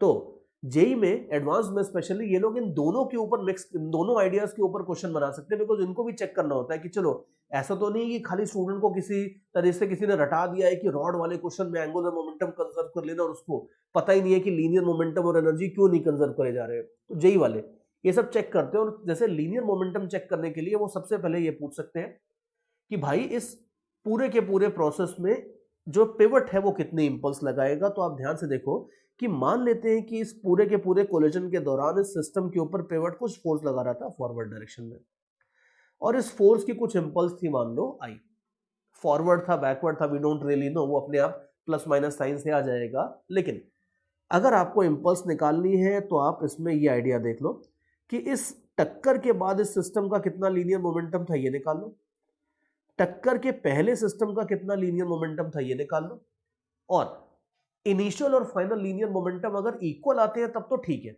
लेकिन अगर इक्वल नहीं आते हैं तो इसका मतलब है कि सिस्टम का लीनियर मोमेंटम चेंज हुआ है। लीनियर मोमेंटम चेंज हुआ है तो भाई किसी ना किसी बंदे ने तो इंपल्स लगाई होगी, और कौन इंपल्स लगा सकता है। आप देख लो कि पार्टिकल प्लस रॉड सिस्टम के ऊपर एक्सटर्नल फोर्स सिर्फ और सिर्फ कौन लगा रहा है, पिवट। तो जो भी इंपल्स होगी वो पिवट नहीं लगाई होगी। इस तरीके से हम पिवट की इंपल्स निकालने वाले हैं। ये हमारा गेम प्लान है। तो अभी देखो इनिशियल और फाइनल लीनियर मोमेंटम जरा लिखते हैं। इनिशियली लिख देता हूं पहले, दैट्स इजियर। इनिशियली खाली पार्टिकल मूव कर रहा था, तो इनिशियल लीनियर मोमेंटम तो था m multiplied by u, very easy. Final आप देखो, अब फाइनल में लकीली पार्टिकल तो रुक गया, तो उसका तो जीरो हो गया। रॉड का आप देख लो, रॉड में अब ये मत बोलना कि सर ये तो रोटेट कर रही है तो इसका तो एंगुलर मोमेंटम होगा, इसका लीनियर मोमेंटम थोड़ी होगा। ऐसा कुछ नहीं है कि किसी चीज का एंगुलर मोमेंटम है तो लीनियर मोमेंटम नहीं होगा, हम एंगुलर मोमेंटम की बात कर रहे हैं। But you can easily see कि टक्कर के बाद अगर रॉड को ओमेगा मिल जाती है, मतलब हर पार्टिकल को अगर वेलोसिटी मिल जाती है, तो कुछ ना कुछ इन सारे के सारे पार्टिकल्स का लीनियर मोमेंटम है, जिसको ऐड करके आपको टोटल लीनियर मोमेंटम मिल जाएगा। और हमने if you remember centre of मास में या लीनियर मोमेंटम वाले सेक्शन में देखा था कि इस तरह के सिचुएशंस में लीनियर मोमेंटम निकालने का सीधा सा तरीका होता था, you don't need to integrate at all, सारे के सारे मास को सेंटर ऑफ मास पे कॉन्सेंट्रेट कर दो, लीनियर मोमेंटम आ जाएगा। शुरू से ही मैंने कहा था कि सेंटर ऑफ मास कई जगह लगता है और कई जगह नहीं लगता है। Linear momentum calculation, potential energy due to gravity, इसका कैलकुलेशन सब में centre of mass works beautifully. तो यहां पे रॉड का अगर आपको लीनियर मोमेंटम चाहिए तो मास of the rod multiplied by velocity of centre of mass of the rod कर दो, और सेंटर ऑफ मास की वेलोसिटी जो होगी ये हो जाएगी आपकी omega into L by to. और आप देख लो कि ओमेगा है आपकी ये वाली, तो u by two L into L by to कर दोगे तो ये हो जाएगी u बाय 4, तो 6m इंटू यू बाय 4। ठीक है, थोड़ा सा सिंप्लीफाई कर लोगे तो 3mu बाय 2। ये आपके पास आ जाएगा final linear momentum. Initial linear momentum आपको सिस्टम का पता ही है, तो यू कैन इजीली सी, खुद ही देख सकते हो कि इनिशियल लीनियर मोमेंटम और फाइनल लीनियर मोमेंटम दोनों बिल्कुल इक्वल नहीं। In fact surprisingly, very surprisingly, linear momentum बढ़ गया है। इनिशियल आप देखो खाली mu था, फाइनल आपका 1.5 mu है, तो लीनियर मोमेंटम बढ़ गया है। जनरली तो क्या होता है कि पिवट्स, इस तरह से अगर पिवट लगे रहते हो और अगर आप किसी चीज को आगे पुश करते हो तो पिवट कहता है कि भाई, रॉड को बोलता है कि भाई आगे मत जा, उसको रोकने की कोशिश करता है। तो एक्सपेक्टेड ये है कि जो पिवट है वो फोर्स लगाएगा पीछे के डायरेक्शन में, और अगर पीछे लीनियर फोर्सेस लगते हैं तो वो लीनियर मोमेंटम को कम करेंगे। बट यहाँ तो उल्टा ही हिसाब है। लीनियर मोमेंटम अगर आप देखो तो लीनियर मोमेंटम तो बढ़ गया है, which is a little bit surprising. But again हम अभी थोड़ी देर में उसको जस्टिफाई कर लेंगे क्यों बढ़ गया, बट आंसर जरा निकाल लेते हैं। हम सिंपली बोल सकते हैं कि अगर लीनियर मोमेंटम बढ़ रहा है तो इसका मतलब ये है कि पिवट की जो इंपल्स है वो फॉरवर्ड डायरेक्शन में है, और ये impulse simply final minus initial linear momentum आ जाएगी, which will be 3/2 mu minus mu, which will be essentially mu by 2। ये आपके पास आ जाएगी linear momentum, sorry not linear momentum, impulse. Pivot ने इस रॉड के ऊपर इंपल्स कितनी लगाई है, किस ड्यूरेशन में, वो जो जरा सा माइक्रो सेकंड का टाइम होता है, जितने टाइम में कोलिजन होता है उतने टाइम में पिवट इतनी इंपल्स लगा के निकल लेता है। And as I was saying कि surprisingly the impulse is in forward direction, और उसको जस्टिफाई करना ज्यादा मुश्किल नहीं है। देखो आप इसको ऐसे देखो कि अगर कोई रॉड है, मान लो किसी रॉड को अगर आप सेंटर से पुश करते हो, मान लो आप आउटर स्पेस में हो, कोई फोर्स नहीं है, कोई ग्रेविटी नहीं है, कुछ नहीं है, आउटर स्पेस में एक रॉड ऐसे लटकी हुई थी इस तरीके से, और आप इसको सेंटर से पुश करते हो, तो यू कैन इजीली सी कि सेंटर से पुश करने में रॉड रोटेट नहीं करेगी, सीधे आगे जाएगी। लेकिन इसी रॉड को अगर आप बॉटम से पुश करते हो तो यू कैन इजीली सी, आप रॉड का जो टॉप पॉइंट है उसको देखो, बॉटम पॉइंट को अगर मैं आगे पुश कर रहा हूं तो टॉप पॉइंट की टेंडेंसी पीछे आने की होती है। और पिवट किसको रोक रहा है, पिवट ने किसको पकड़ के रखा है, पिवट ने टॉप पॉइंट को पकड़ के रखा है। तो देयरफॉर पिवट को बाकी रॉड से मतलब नहीं है, पिवट तो बोलेगा कि यार मेरा काम है टॉप पॉइंट को रोकना।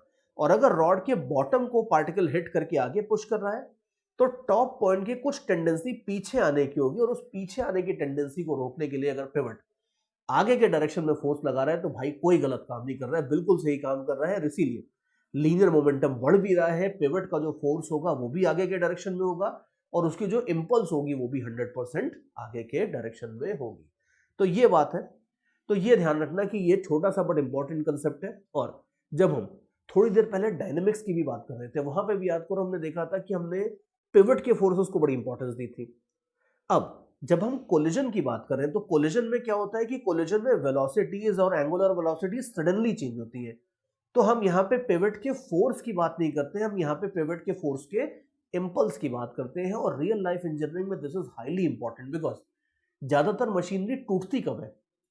आराम से यूज करने पे नहीं टूटती है, जब सडनली कोई जर्क लगता है कि मान लो सपोज आप परेशान हो गए आप और आपने सडनली एकदम से you just kicked an equipment, that doesn't mean you are not suppose to do that, machines are not design to handle that kind of a thing. लेकिन मान लो सपोज सडन किसी कार का क्रैश हुआ कहीं पे, उसके ऊपर कुछ टॉर्क्स लग गए सडनली, तो उस दशा में या उस कंडीशन में क्या क्या इंपल्सेस लगेंगी, और उनको उनकी वजह से सिस्टम आपका जो मशीनरी है वो टूटनी नहीं चाहिए, उसको बियर कर ले जाए। उस हिसाब से आपको मशीन को अगर डिजाइन करना है तो आपको ये एटलीस्ट पता होना चाहिए कि भाई ये सारी इंपल्सेस निकालते कैसे हैं। तो now you know very well कि अगर रॉड को सडनली आप हिट करोगे इस तरीके से तो यहां कितनी इंपल्स जनरेट होगी, और अगर इतनी इंपल्स आपको पता है कि जनरेट होती है तो फिर आप अपनी मशीनरी ऐसे डिजाइन करोगे जो इतनी इंपल्स को झेल जाए और इसमें टूटे वूटे नहीं।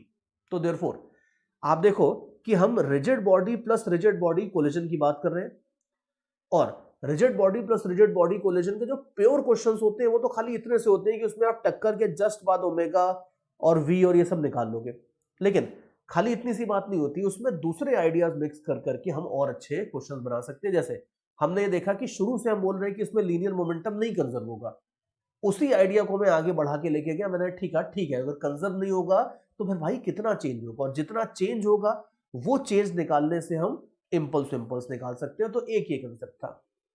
दूसरा आप देखो कि दूसरा हम ये भी बोलते हैं कि भाई इसके अंदर एनर्जी भी कंजर्व नहीं होगी, मतलब मैकेनिकल एनर्जी कंजर्व नहीं होगी। तो मैं सॉल्व नहीं करने पा रहा हूं because that will be too repetitive and too easy, but इसमें जेई में आपको ये 100% पूछ सकते हैं कि भाई इस कोलिजन के अंदर हीट कितनी जनरेट होगी, और वो अच्छा क्वेश्चन माना जाएगा बिकॉज हीट जनरेटेड में ज्यादातर लोगों को वो फॉर्मूला पता ही नहीं होता है, जो हमने देखा हुआ है।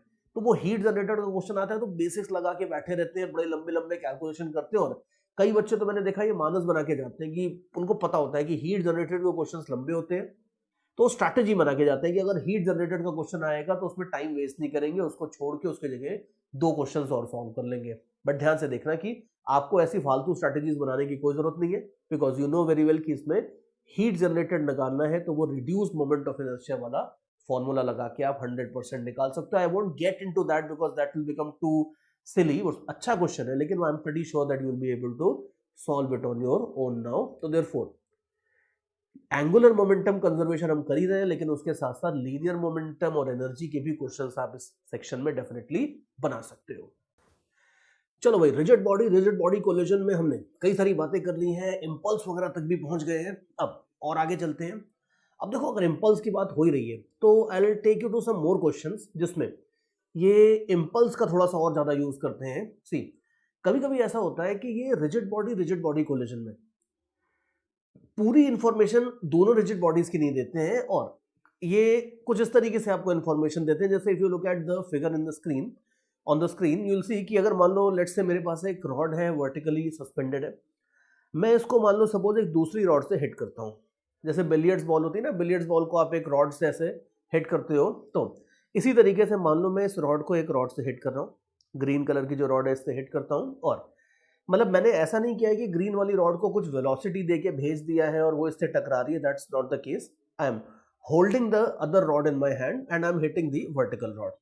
और इस तरह के क्वेश्चंस में आप ये देखो कि इस तरह के क्वेश्चन में obviously if there is someone who is holding the rod in the hand and hitting the other rod with the help of this rod, अगर ये सिचुएशन होती है तो इसमें रिजिड बॉडी 1 और रिजिड बॉडी 2 को अगर आप सिस्टम मान भी लो, तो ये बंदा अगर रिजिड बॉडी 2 को होल्ड कर रहा है तो ऑब्वियसली हम इसमें एक्सटर्नल टॉर्क को नेग्लेक्ट नहीं कर सकते और एंगुलर मोमेंटम वगैरह तो कंजर्व कर नहीं सकते। तो इस तरह के क्वेश्चंस में जनरली ये लोग ऐसे डेटा देते हैं कि मान लो मेरे पास वर्टिकल रॉड है और उसको मैंने एक दूसरी रॉड से हिट कर दिया। ये आपको ऐसा बता देते हैं, ये डेटा देते हैं कि जो ग्रीन वाली रॉड है, मान लो वो अपने रेड वाली रॉड को एक इंपल्स देगी I0, और फिर आगे पूछते हैं कि बताओ with the help of this impulse ये रेड वाली रॉड कितनी एंगुलर स्पीड अटेन कर लेगी and so on and so fourth. ऐसे क्वेश्चंस बनते हैं जनरली। तो आगे चल के हम देखेंगे बिलियर्ड्स बॉल टाइप के जो क्वेश्चंस होते हैं उसमें भी होगा कि एक बिलियर्ड बॉल है, उसको अगर मैं मान लो सपोज 10 न्यूटन सेकेंड की इंपल्स देता हूं तो वो कितनी स्पीड अटेन कर लेगी, कितना रोटेशन कर लेगी एंड सो ऑन। बट बाकी बिलियर्ड्स बॉल की तो हम ऑब्वियसली बात करेंगे तब जब हम रोटेशन विद ट्रांसलेशन की बात करेंगे, बिकॉज बिलियर्ड्स बॉल खाली रोटेट नहीं करती है, रोटेशन विद ट्रांसलेशन होता है। यहाँ पे हम खाली अभी प्योर रोटेशन की बात कर रहे हैं। तो मैं आपको अभी ऐसे क्वेश्चंस की तरफ लेके चलता हूं जिसमें हम इंपल्स का यूज करने वाले हैं। और सबसे पहला प्राइमरी क्वेश्चन अपना ये है कि मान लो मेरे पास ये रॉड है और इसको अगर मैं टॉप पॉइंट से r डिस्टेंस के ऊपर एक इंपल्स दे देता हूं I naught by some sharp hitting और समथिंग, मैं इसको अगर एक इंपल्स लगा देता हूं आई नॉट, तो इस इंपल्स की वजह से ये कितनी एंगुलर स्पीड अटेन कर लेगी रॉड, ये अपने को निकालना है। रॉड का मास अपने को दिया है, रॉड की लेंथ अपने को दी है, r इज दिस डिस्टेंस, जितने डिस्टेंस के ऊपर हमने इंपल्स लगाई है, और इंपल्स कितनी है ऑब्वियसली ये भी अपने को गिवन है। नोट केयरफुली कि यहाँ दो रिजिड बॉडी है नहीं, वैसे आइडियली दो रिजिड बॉडीज ही हैं, बिकॉज अब ये इंपल्स ऐसा नहीं है कि अपने आप हवा में से आ जाएगी, कोई रॉड वगैरह ही होगी जो इसको हिट कर रही होगी, लेकिन उस रिजिड बॉडी की इंफॉर्मेशन देने की बजाय अगर मैंने इंपल्स दे दी आपको, तो अब कैसे निकालोगे कि ये रॉड कितनी एंगुलर वेलोसिटी अटेन करेगी, ये हमारा टारगेट है। और अभी देखना ये टारगेट हम बहुत आराम से पूरा कर लेंगे, बिकॉज ज्यादा कुछ है नहीं इस क्वेश्चन में। हमने if you remember angular impulse की डेफिनेशन ऑलरेडी देखी है। हमने देखा है कि जैसे r क्रॉस f करके आपको टाउ मिल जाता था, वैसे ही r क्रॉस i कर दोगे तो आपको इंपल्स की एंगुलर इंपल्स मिल जाएगी। तो सबसे पहली बात तो ये है कि ये जो हमारी इंपल्स है ये 90 डिग्रीज के ऊपर लग रही है, तो हमारी इंपल्स का जो एंगुलर पार्ट होगा, मतलब एंगुलर इंपल्स होगी, इसकी वजह से वो हो जाएगी I naught multiplied by R multiplied by, अब लिखने की जरूरत नहीं है बट फिर भी लिख देता हूं, साइन 90 डिग्रीज। तो आर क्रॉस आई कर रहा हूं बेसिकली मैं, तो ये हो जाएगा आई नॉट आर। हमारी इंपल्स का जो रोटेशनल इफेक्ट होगा वो हो जाएगा angular impulse, and that will be I naught R. And we know very well कि एंगुलर इंपल्स मोमेंटम थ्योरम कहता है that angular impulse is equal to final angular momentum minus initial angular momentum. तो आप देख लो it's very simple, कुछ भी नहीं है। अगर rod angular speed omega attain कर लेती है तो आप देख लो कि रॉड का जो एंगुलर मोमेंटम होगा फाइनली ये हो जाएगा आपका ml square by 3 multiplied by omega. मैंने यहाँ पे रॉड का मास m2 लिखा हुआ है फिगर में, उसकी कोई जरूरत नहीं, बिकॉज एक ही रॉड है, अगर एक ही बॉडी है तो उसके मास को m1 m2 करने की जरूरत नहीं है, let me just call it m। तो रॉड का फाइनल एंगुलर मोमेंटम हो जाएगा इतना, इनिशियल तो था भाई 0, तो इसका मतलब है कि आप देख लो प्रॉब्लम बहुत स्ट्रेट फॉरवर्ड है, कुछ भी नहीं है। आपको ओमेगा चाहिए तो बस ओमेगा आ गई है 3 I naught R upon ml square, ml square करते हैं नीचे, तो ये हो जाती है आपके पास ओमेगा की वैल्यू, वेरी इजी। तो ये देख लो कि अगर आपको बस ये छोटी सी चीज पता है कि इंपल्स का एंगुलर इंपल्स कैसे बनाना है, तो कोई बड़ी बात नहीं होती। इस तरह की इंपल्स वाले क्वेश्चंस बड़े आराम से हैंडल हो जाते हैं। एक छोटा सा एग्जांपल था ये वाला, और आगे देखते हैं। अब ये तो खैर कुछ ज्यादा ही इजी सा एग्जांपल हो गया था, बट थोड़ा सा और आगे देखते हैं। Let me try to make the things a little more complicated and a little more up to your level. तो देखो अभी एक और सिचुएशन देखो, have a look at this situation, ये भी इंटरेस्टिंग सी सिचुएशन है। सिचुएशन ये है कि एक मेरे पास फ्रिक्शनलेस ग्राउंड है नीचे, और उसके ऊपर मैंने एक पिवट वाला सिस्टम लगा के एक रॉड को मैंने सस्पेंड कर दिया है, and initially I am holding the rod horizontally. फिर जैसा कि होता है हर बार, मैं इस रॉड को रिलीज कर दूंगा। अब रिलीज करूंगा तो ये रॉड का जो एंड है ये रोटेट करता जाएगा, और मैंने ध्यान से देखो सिचुएशन इस तरह से दी है कि रॉड की लेंथ ज्यादा है और ये डिस्टेंस कम है, तो इसका मतलब है कि कभी ना कभी रॉड वर्टिकल होने से पहले ही कभी ना कभी इस ग्राउंड से जरूर टकरा जाएगी, कुछ इस तरह की पोजीशन में ये ग्राउंड से टकराएगी। And you can easily see कि अगर रॉड को अगर आप छोड़ते हो ग्राउंड से टकराती है, और मैंने आपको कोएफिशिएंट ऑफ रेस्टिट्यूशन भी दे रखा है, मतलब ग्राउंड थोड़ी बाउंसी भी है, तो टकराने के बाद यू कैन इजीली सी कि रॉड थोड़ा सा बाउंस ऑफ करेगी। अगर मान लो ई की वैल्यू 1 होती तो हम ये बोल सकते थे मोस्ट प्रोबेबली कि रॉड टक्कर के बाद अपनी पुरानी हाइट तक वापस पहुंच जाएगी, हॉरिजॉन्टल पोजीशन तक। लेकिन अगर ई की वैल्यू 1/3 है तो यू कैन सी कि टक्कर के बाद रॉड थोड़े कम हाइट तक आएगी, फिर दोबारा जाएगी, फिर टक्कर होगी, और ये स्ट्रिक्टली स्पीकिंग वैसा तो मतलब वैसा नहीं होना चाहिए, लेकिन आइडियली अगर आप देखो तो ये फ्रिक्शन विक्शन वगैरह नहीं है, एयर रेजिस्टेंस वगैरह नहीं है, तो ये बाउंसिंग आपकी इनफाइनाइट बार चलती रहेगी, हर बार जो बाउंस होगी वो छोटी होती जाएगी। और अब हमें इसमें इनफाइनाइट बाउंसेस निकालने में कोई इंटरेस्ट नहीं है, हमें तो बस ये निकालना है कि रॉड जब पहली बार टकराएगी तो पहली टक्कर के बाद जब ये वापस जाती है तो ये कितने एंगल तक वापस जाएगी। ठीक है, मैं क्वेश्चन एक बार क्लैरिफाई कर देता हूं। क्वेश्चन ये है कि फर्स्ट कोलिजन के बाद जब ये रॉड वापस जाती है तो ये वर्टिकल से कितने एंगल तक राइज करेगी, ये अपने को निकालना है। हॉरिजॉन्टल से 90 डिग्री एंगल पे मैंने इसको रिलीज किया था, एंड क्वेश्चन ये है कि फर्स्ट हिटिंग के बाद ये हॉरिजॉन्टल से कितना वर्टिकल से ये कितना मैक्सिमम एंगल बनाएगी, ये अपने को निकालना है, ये अपना टारगेट है। तो देखते हैं, अब इसमें भी देखते हैं कि इंपल्स की नीड होगी या नहीं होगी, वो देखते हैं। In fact I should also say कि ये तो जो मैंने अभी आपको क्वेश्चन बताया है ये तो प्राइमरी क्वेश्चन है, ये तो अपन पहले सॉल्व करेंगे, फिर देखेंगे इसमें अगर कुछ और मूड होगा तो कुछ और इंटरेस्टिंग सी चीजें और निकालेंगे। तो देखते हैं, देखो क्या होने वाला है इसमें। सबसे पहले तो एक काम करते हैं कि जरा इस रॉड की सिचुएशन देख लेते हैं कि जब ये टक्कर हो रही है उस टाइम पे ये वर्टिकल से कुछ एंगल बनाएगा रॉड, और ये एंगल थीटा आप देख लो, ये लकीली थीटा की value you can easily see that cos theta will be equal to 3/5। तो यू कैन योरसेल्फ सी कि थीटा की वो अप्रोक्सीमेटली वही 53 डिग्री वाली वैल्यू होगी। तो ये हो रही है टक्कर। अब आप देखो कि टक्कर के जस्ट पहले रॉड की कुछ एंगुलर स्पीड होगी ओमेगा नॉट, टक्कर के जस्ट बाद अगर आप देखोगे तो रॉड की कुछ एंगुलर स्पीड हो जाएगी ओमेगा, और हमने जो कोएफिशिएंट ऑफ रेस्टिट्यूशन के आइडिया देखे हैं उनकी मदद से हम ये ओमेगा नॉट के बीच में रिलेशन निकालेंगे। सबसे पहले तो ये काम करते हैं। देखो कोएफिशिएंट ऑफ रेस्टिट्यूशन का फंडा ये कहता है कि जो भी सरफेस से आप कोलिजन करवा रहे हो उसके नॉर्मल यानी कि उसकी परपेंडिकुलर वाली वेलोसिटी कंपोनेंट अपन लेते हैं। तो आप ये देख लो कि अगर ऊपर वाला ये एंगल थीटा था तो जिसमें क्रॉस लगा रहा हूं ये 90 माइनस थीटा होगा, ये जिसमें डबल लाइन बनाई है ये एंगल आपका वापस थीटा हो जाएगा। तो बिल्कुल कोर बेसिक्स में अगर आपके जाके देखोगे तो ई होता है वी रिलेटिव का mod divided by you relative का मॉड, और हमें पता है कि ये v और u आपको पूरी नहीं लेनी होती किसी ओब्लिक कोलिजन टाइप की सिचुएशन में, आपको वेलोसिटी के परपेंडिकुलर कंपोनेंट लेने होते हैं सरफेस के। तो देयरफॉर यू शुड सी कि ओमेगा नॉट इंटू आर कर दोगे, जो वेलोसिटी होगी इस पॉइंट की वो हो जाएगी 5L इंटू ओमेगा नॉट, और इसका भी कॉस कंपोनेंट नहीं लेंगे, हमें वर्टिकल कंपोनेंट लेना है तो ये साइन कंपोनेंट आएगा।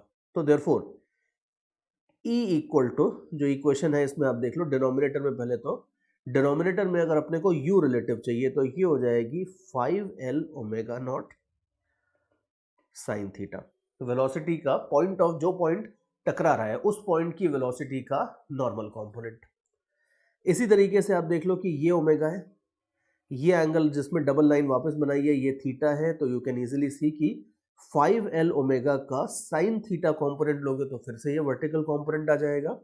तो देयरफॉर टक्कर के बाद अगर आप देखोगे तो 5L ओमेगा साइन थीटा ये बन जाएगा, and this E is equal to 1/3। और देखो हम बड़ी ईमानदारी से बड़े बेसिक से सारे के सारे स्टेप्स लिख के अच्छे से कर रहे हैं, although lot of things are going to cancel out now because you can see कि ये पूरा 5L साइन थीटा सब कैंसिल हो जाएगा। तो आप ये देख लो कि E का जो वैल्यू है वो simply omega by omega naught आ जाएगा, in other words omega simply 1/3 हो जाएगी। ये बिल्कुल वैसे ही है जैसे होता था कि अगर एक पार्टिकल को मैं हॉरिजॉन्टल सरफेस पे ड्रॉप करता था, टकरा के ऊपर आता था, तो जो उसकी टक्कर के बाद वेलोसिटी होती थी वो सिंपली 1/3 मतलब E टाइम्स हो जाती थी। बिल्कुल वही सेम चीज यहाँ पे आ रही है, और ये आगे भी कई क्वेश्चंस में रिपीट होता रहेगा। हमने देखा है कि जो रिलेशन आपकी वीज के लिए होती थी वही घूम फिर के अल्टीमेटली ओमेगास के लिए भी रिलेशन आ जाती है। बट स्टिल कहीं अगर थीटा वीटा का चक्कर आ जाता है, कुछ आ जाता है, जरा भी अगर थोड़ा बहुत भी लगता है कि हमारी फैमिलियर टेरिटरी से बाहर जा रही है प्रॉब्लम, तो इट इज ऑलवेज बेटर कि तुरंत भाग के बेसिक्स के ऊपर वापस चले जाओ। कुछ सेकंड एक्स्ट्रा लगेंगे बट एटलीस्ट ये श्योर होगा कि जो आप कर रहे हो वो बिल्कुल सही है। तो ओमेगा की वैल्यू तो अपने आ गई ओमेगा नॉट बाय 3, और बाकी काम अब हम एनर्जी कंजर्वेशन से करने वाले हैं। सी हमें ओमेगा नॉट की वैल्यू नहीं पता है, वो हम एनर्जी कंजर्वेशन से निकालते हैं पहले तो, फिर आगे और देखेंगे। सी अगर आप इस रॉड को ड्रॉप कर रहे हो यहाँ से तो इसका सेंटर ऑफ मास कितना नीचे आएगा वो निकालते हैं, और फिर कंजर्वेशन ऑफ एनर्जी लगा के हम ओमेगा नॉट की इक्वेशन लिखेंगे। तो आप देखो सेंटर ऑफ मास आपका यहाँ से 5L/2 पे है, तो वही पुराने कैलकुलेशन है, नथिंग वेरी न्यू हियर। तो यू विल सी कि सेंटर ऑफ मास कितना नीचे आएगा, यहाँ पे आप देख लो ये वाला जो डिस्टेंस है, if you make a triangle here, इसमें ये जो वर्टिकल हाइट होगी this is the height lost by centre of मास। तो यू कैन इजीली सी कि अगर ये आपका रॉड का मिड पॉइंट है तो ये वाला जो पॉइंट होगा ये 3L का मिड पॉइंट हो जाएगा। तो height lost by centre of mass will be simply 3L/2। तो देयरफॉर जो सबसे पहले रॉड के नीचे गिरने में जो एनर्जी कंजर्वेशन हो रहा है, that will tell you that m of the rod into g multiplied by height lost by center of mass, mg/hcm करोगे तो ये होगा potential energy lost. This would be equal to kinetic energy gained, so that will be half I omega naught square. एक equation तो ये हो जाएगी, और ये आपका रॉड के नीचे आने वाली सिचुएशन हो गई. इसके बाद जब ये रॉड वापस जाएगी तो आप देख लो, वापस जाने में प्रॉब्लम ये है कि पूरी सेम हाइट तक वापस नहीं जा रही है. जो रॉड है, ये रॉड लेट अस से कि अगर यहां से एक एंगल अल्फा तक जा रही है, ठीक है, इसको मैं थोड़ा दूसरे कलर से ड्रॉ करता हूं प्रॉपरली. देखो, ये रॉड अगर मान लो सपोज वापस जाती है एक एंगल अल्फा तक, ठीक है, तो अभी आप देख लो कि अब इसका जो सेंटर ऑफ मास है, जब ये वापस जाएगी तो centre of mass height gain करेगा. कितनी हाइट गेन करेगा वो देख लेते हैं. ये डिस्टेंस l/2 है. आपको अगर इधर ट्रायंगल बनाते हो आप, तो ये वाला जो डिस्टेंस आएगा, जो हाइट वर्टिकल जो डिस्टेंस आएगा, ये डिस्टेंस आ जाएगा 5l/2 का cos अल्फा कॉम्पोनेंट. तो let me write down that distance here, 5l/2 cos alpha, ठीक है, ये आपका डिस्टेंस आ जाएगा. और यू कैन ऑल्सो सी कि सेंटर ऑफ मास इनिशियली यहाँ से 3l/2 पे था. जो ग्रीन वाला डिस्टेंस है ये आपका 3l/2 है, और फाइनली जो सेंटर ऑफ मास है वो यहाँ से इतने डिस्टेंस के ऊपर हो जाएगा जो इधर लिखा है अपन ने. तो आप देख लो, इन दोनों का डिफरेंस ले लोगे तो आपको मिल जाएगा कि सेंटर ऑफ मास कितना हाइट गेन कर रहा है. तो therefore mass of the rod into ji into HCM, HCM हो जाएगा आपका 3l/2 minus 5l/2 cos alpha. तो जब रॉड वापस जाएगी तो रॉड इतनी पोटेंशियल एनर्जी तो गेन करेगी, और ये अपनी काइनेटिक एनर्जी को लूज करके गेन होगा. तो आप देख लो कि जब ये रॉड राइज करना शुरू हो रही है, जो वापस की जर्नी है उसमें इनिशियल एंगुलर स्पीड ओमेगा है, ओमेगा नॉट नहीं है. ओमेगा नॉट तो शुरू में थी, तो टक्कर के जस्ट बाद जो एंगुलर स्पीड है वो है ओमेगा नॉट, और इसके साथ एसोसिएटेड जो काइनेटिक एनर्जी है ये रॉड पूरी की पूरी लूज करने वाली है व्हाइल गोइंग बैक. तो therefore this is equal to half I omega square. ये आपकी सेकेंड इक्वेशन हो जाएगी. इस बेचारी इक्वेशन को नेग्लेक्ट नहीं करना है, और ये जो तीन इक्वेशन है इसको थर्ड ही बोल देता हूं चलो. अब तो इन तीनों इक्वेशंस में घुमा फिरा के अब आप देख लो कि हमें इनसे अल्फा की वैल्यू या कॉस अल्फा की वैल्यू मिलने वाली है. और इक्वेशन सॉल्व करना ज्यादा मुश्किल नहीं है. इक्वेशंस को थोड़ा सा ओवरव्यू कर लेते हैं, देख लेते हैं कि कितने अननोन्स हैं, कैसे सॉल्व, मतलब क्या कितने इक्वेशंस हैं. आप देख लो कि इसमें एक तो ओमेगा नॉट और ओमेगा, ये दोनों अननोन्स हैं, और तीसरा अननोन है अल्फा. ये तीन ही अननोन है. आप देख लो ध्यान से इन इक्वेशंस में, बाकी और कुछ भी अननोन नहीं है, rest everything is given to you. तो अब इन इक्वेशंस के अंदर से आपको ओमेगा नॉट की और ओमेगा की वैल्यू निकालनी है. एक बड़ा सिंपल सा आइडिया ये है कि आप ये ओमेगा नॉट की जगह ओमेगा डाल दो, और उसके बाद इन दोनों का रेशियो ले लो. बहुत सिंपल सी बात है. तो ये ओमेगा ओमेगा दोनों कैंसिल हो जाएंगे, और आपको जो भी इक्वेशन बनेगी उसमें बड़े आराम से आपको ये कॉस अल्फा की वैल्यू मिल जाएगी. ये बात है. तो यू कैन इजीली सी कि बड़े आराम से यहाँ पे आप देखो कि ये जो प्रॉब्लम थी, ये प्रॉब्लम आपकी उस कैटेगरी में आती है कि रिजिड बॉडी का कोलिजन हो रहा है किसके साथ, एक फिक्स्ड सरफेस के साथ. तो हम पार्टिकल रिजिड बॉडी का कोलिजन देख चुके हैं, rigid body plus rigid body का कोलिजन देख चुके हैं, और यहाँ पे अगर इम्पल्स के फंडे क्लियर है तो यू कैन इजीली सी कि हम यहाँ पे ये भी देख सकते हैं कि एक रिजिड बॉडी का किसी फिक्स्ड सरफेस के साथ कोलिजन किस तरीके से हो रहा है. ऑल्दो इसमें अभी हम आगे बहुत कुछ और देखने वाले इम्पल्स से रिलेटेड चीजें, but this was one thing, this was one primary thing that we saw in this particular problem. और आगे चलते हैं. अब देखो एग्जांपल्स तो बहुत सारे बनाए जा सकते हैं. एक अब मैं आपको नेक्स्ट जो इम्पल्स का फंडा है, एंगुलर इम्पल्स का फंडा है, ये सारी चीजें जो है इन सबको मिला जुला के मैं बड़ी सारी बातें कर चुका हूं. नेक्स्ट जो मैं आपको थ्योरी बताने वाला हूं वो बड़ी इंपॉर्टेंट है, उसको मैं एडवांस्ड प्लस सेक्शन में डाल रहा हूं, बिकॉज ये एक ऐसी चीज है जो जेई में पूछेंगे. तो मैं आपको पहले दिखा देता हूँ सिचुएशन क्या है. जो अगर आपको जेई में पूछेंगे तो खाली मतलब बहुत रेयर केसेस में अगर उन्हें टफ क्वेश्चन देना होगा तो एडवांस में आपको ये पूछेंगे, otherwise they will not go up to this point. तो देयरफॉर ये एडवांस प्लस सेक्शन में, और आपको पता है एडवांस प्लस सेक्शन में क्या करना होता है. अगर चीजें बड़ी बढ़िया चल रही है, बिल्कुल सुपर कॉन्फिडेंट हो, सब कुछ सही है, तो आप एडवांस प्लस सेक्शन बिल्कुल स्मूथली करते जाओ. लेकिन अगर चीजें थोड़ी सी शेकी सी हैं या थोड़ी बहुत ज्यादा सुपर नहीं भी चल रही है, नॉर्मल सी चल रही है, तो एडवांस प्लस सेक्शन में अभी आपको परेशानी अपने सिर पे नहीं लेनी है। इसको फॉर द टाइमिंग आप छोड़ सकते हो। जब आगे चल के किसी वेकेशंस में, किसी छुट्टी में अगर मान लो टाइम मिलेगा, तो हॉबी के तौर पे, थोड़ा सा एक्स्ट्रा करने के तौर पे इन सेक्शंस को आप वापस आके देख सकते हो। तो सिचुएशन क्या है वो देखते हैं। देखो सिचुएशन ये है कि आप ये देखो कि rigid body plus rigid body collision तो हम देख चुके हैं, लेकिन उसमें भी मैंने आपको बार बार बताया था कि हम जो rigid body plus rigid body collision देख रहे थे वो सारा का सारा तब वैलिड था एनालिसिस जब दोनों रिजिड बॉडी सेम पॉइंट के अबाउट रोटेट कर रही हो, दोनों की एक्सिस ऑफ रोटेशन सेम हो, तब हमने देखी थी सारी analysis, angular momentum, conservation and everything. लेकिन बहुत बार ऐसा होता है कि दो रिजिड बॉडीज सेम पॉइंट के अबाउट रोटेट नहीं कर रही होती and then they collide. This is something like that कि अगर मान लो दो गाड़ी मैंने अगल बगल पार्क करी है और मैं भी दरवाजा खोलता हूँ, सडनली बगल में एक बंदा है वो भी दरवाजा खोलता है, अब दोनों दरवाजे खुल रहे हैं और दोनों दरवाजे खुलते खुलते टकरा जाते हैं, तो आप देखो कि दोनों की एक्सिस ऑफ रोटेशन अलग अलग है और जो दरवाजे हैं वो रिजिड बॉडी की तरह हैं। तो this will be a classic example of collision between two rigid bodies जिनका डिफरेंट एक्सिस ऑफ रोटेशन होता है।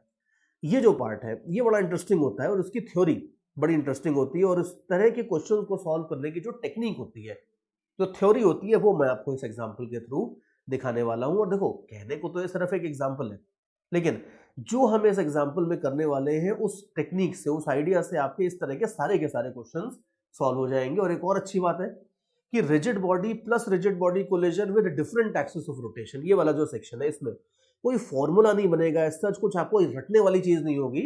और इस एग्जाम्पल में जो मैं कंसेप्ट समझा रहा हूं इसके थ्रू, वो अगर आप समझ जाओगे तो आपका 100% काम हो जाएगा। तो अब क्या होता है देखो, सी पहले मैं जरा आपको सिचुएशन समझा देता हूं। सिचुएशन ये है कि हमने ग्रेविटी को भगवान जी से बात करके स्विच ऑफ कर दिया है, तो कोई ग्रेविटी नहीं है और दो रॉड्स है मेरे पास। एक ब्लैक कलर से दिखाई है मैंने, मास 6m की रॉड है, बड़ी रॉड है। दूसरा जो रॉड है वो 3m मास का है, लेंथ भी कम है इसकी। और ये दोनों रॉड्स को मैंने ऐसे फेंका था, मतलब इसको मान लो मैं फेंकता हूं with angular speed omega not, इसको मेरा कोई दोस्त है वो इधर से फेंकता है विद एन एंगुलर स्पीड, पहले वाले को ओमेगा नॉट दी थी, इसको देता हूं मान लो मैं 3 ओमेगा नॉट। ये दोनों रॉड बिल्कुल जस्ट टिप टू टिप टकराती है। सी टकराने के टाइम पे इनका ज्यादा ओवरलैप भी हो सकता था, वो मैंने नहीं दिया है। मैं ये बोल रहा हूं कि जब ये टकराती है तो जस्ट एंड टू एंड इनका कोलिजन होता है यो। And you can easily see कि अगर ये हल्का सा भी ओवरलैप करेंगी तो ऐसा तो नहीं हो सकता कि ब्लू वाली इधर निकल जाए और ब्लैक वाली इधर निकल जाए। अगर हल्का सा भी ओवरलैप है तो जो टक्कर होगी, तो टक्कर के बाद एक ही ऑप्शन है कि टक्कर के बाद ये इधर जाएगी वापस और ये इधर जाएगी, यूं आएंगे, टकराने के बाद ऐसे जाएंगे। There is no way that they can cross over. तो इनकी होती है टक्कर, टक्कर के बाद ब्लैक वाली रॉड वापस जाएगी, ब्लू वाली रॉड भी वापस जाएगी। और हमारा टारगेट बड़ा सिंपल सा है, that given all the data, figure में जितना डेटा दिया सब यूज कर लेंगे, कोई टेंशन नहीं। और हमें ये निकालना है कि टक्कर के बाद इन दोनों रॉड्स की कितनी कितनी एंगुलर स्पीड होगी। तो मैं लिख देता हूं टक्कर के जस्ट बाद बोल दो या थोड़ी देर बाद बोल दो, ग्रेविटी वगैरह तो कुछ है नहीं। टक्कर के बाद बेसिकली इन दोनों की एंगुलर स्पीड ओमेगा 1 और ओमेगा 2 कितनी होगी, ये अपने को निकालना है। अब क्या करेंगे, डेटा तो सारा फिगर में है ही, वो सब तो आप यूज कर ही लोगे। सबसे पहले तो आई वुड सीरियसली एडवाइस कि इस वीडियो को पॉज कर दो और थोड़ा सा आप सोच लो पहले तो कि क्या करोगे, बिकॉज इसका एक्सप्लेनेशन इतना आसान नहीं है, इसमें काफी सारी नई थ्योरी आने वाली है और वो थ्योरी आप अच्छे से तभी समझ पाओगे जब एक बार पहले चीजें थोड़ी सी खुद से सोच लोगे, खुद के आइडियाज लगा लोगे। बिकॉज सी कई बार ये सीखना तो जरूरी होता है कि करना क्या है, लेकिन उसके पहले ये बहुत सारे ऑप्शंस अपने माइंड से आपको क्लियर करने होते हैं कि भाई ऐसे भी नहीं सॉल्व हो रहा, वैसे भी नहीं सॉल्व हो रहा। 4-5 आइडियाज लगा के जब आप देखते हो कि भाई ऐसे नहीं सॉल्व हो रहा, तब फिर आपके मन में अच्छी क्यूरियोसिटी बनती है कि ठीक है, then you listen more carefully कि भाई ये कैसे सॉल्व हो रहा है। तो ये जो सिचुएशन है, इस सिचुएशन को सबसे पहले आप खुद एनालाइज करके देख लो। इसमें जो आपको linear momentum, energy, angular momentum जो कंजर्व करना है वो सब आप कर करा के देख लो। फिर उसके बाद इस वीडियो को वापस चालू करना और देखना कि हम किस तरह से ऐसी प्रॉब्लम्स को हैंडल करते हैं। तो चलो, अब तक आपने प्रॉब्लम को अटेम्प्ट करके देख लिया होगा और कुछ आइडियाज अपने माइंड में बिल्ड किए होंगे। सबसे पहली चीज देखो, ये तो बिल्कुल क्लियर है कि एनर्जी कंजर्वेशन और लीनियर मोमेंटम कंजर्वेशन तो आउट ऑफ क्वेश्चन है ही। इन आइडियाज को तो हम बहुत पहले रिजेक्ट कर चुके हैं, तो इनके चक्कर में तो भी पढ़ना ही नहीं अपने को। हम आते हैं सीधे एंगुलर मोमेंटम पे। अभी देखो, आज तक हमने जितनी भी ये रिजिड बॉडी कोलिजन्स की प्रॉब्लम करी है, सब में हमने कहीं ना कहीं घुमा फिरा के एंगुलर मोमेंटम कंजर्व किया है। अब यहां पे आप देखो, यहां पे एंगुलर मोमेंटम हम कंजर्व करने की चलो कोशिश करते हैं, देखते हैं। देखो जैसे ही टक्कर होगी वैसे ये वाला पिवट भी कुछ फोर्स लगा सकता है। मतलब मैं ये नहीं कह रहा कि ये इसी डायरेक्शन में फोर्स लगाएगा, कुछ भी डायरेक्शन हो, लेकिन जो ये फर्स्ट वाला पिवट है ये भी कुछ फोर्स लगा सकता है रॉड के ऊपर, और ये सेकंड वाला जो पिवट है ये भी कुछ फोर्स लगा सकता है। And you can see that this is a big problem for us, because दिक्कत ये है कि भाई अगर ये दोनों पिवट्स फोर्स लगा सकते हैं तो आप एंगुलर मोमेंटम कंजर्व करने जाओगे अगर एक पिवट के अबाउट, तो दूसरा वाला पिवट का जो फोर्स है वो टॉर्क लगा देगा। सी हम नॉर्मली क्या करते थे कि जिस पिवट के अबाउट दोनों रिजिड बॉडीज रोटेट कर रही होती थी हम उसके अबाउट एंगुलर मोमेंटम कंजर्व करते थे, क्योंकि हमें यह पता है कि पिवट फोर्स तो लगाते हैं लेकिन उन फोर्स का टॉर्क एक्सिस ऑफ रोटेशन के अबाउट जीरो होता है। बट दिक्कत यह है कि यहां पे अगर आप एंगुलर मोमेंटम इस वाली एक्सिस के अबाउट कंजर्व करते हो तो मानता हूं इसका टॉर्क तो जीरो होगा, लेकिन ये जो दूसरा वाला बंदा है इसका अच्छा खासा टॉर्क लग सकता है, तो ये नहीं चलेगा। एंड ऑब्वियसली वाइस वर्सा अगर आप इसके अबाउट एंगुलर मोमेंटम कंजर्व करने जाते हो तो इसका टॉर्क आपका गेम बिगाड़ देगा, ये दिक्कत है। तो दो एक्सिस ऑफ रोटेशन का प्रॉब्लम ये आता है कि आप किसी एक के अबाउट भी एंगुलर मोमेंटम कंजर्व करने की कोशिश करते हो तो होती है समस्या बड़ी वाली। तो आप कहोगे कि ठीक है सर ऐसा है तो चलो अपन देख लेंगे, हम तो ये वाला जो पॉइंट है ना इसके अबाउट एंगुलर मोमेंटम कंजर्व कर देंगे, ये भी आइडिया आता है। अब ये भी आप देख लो कि ये भी ठीक तो नहीं है, बिकॉज आप देख लो कि यहां तो फिर और भी गड़बड़ हो गई ना भाई, एक शेर से बचने गए दो शेर पीछे पड़ गए।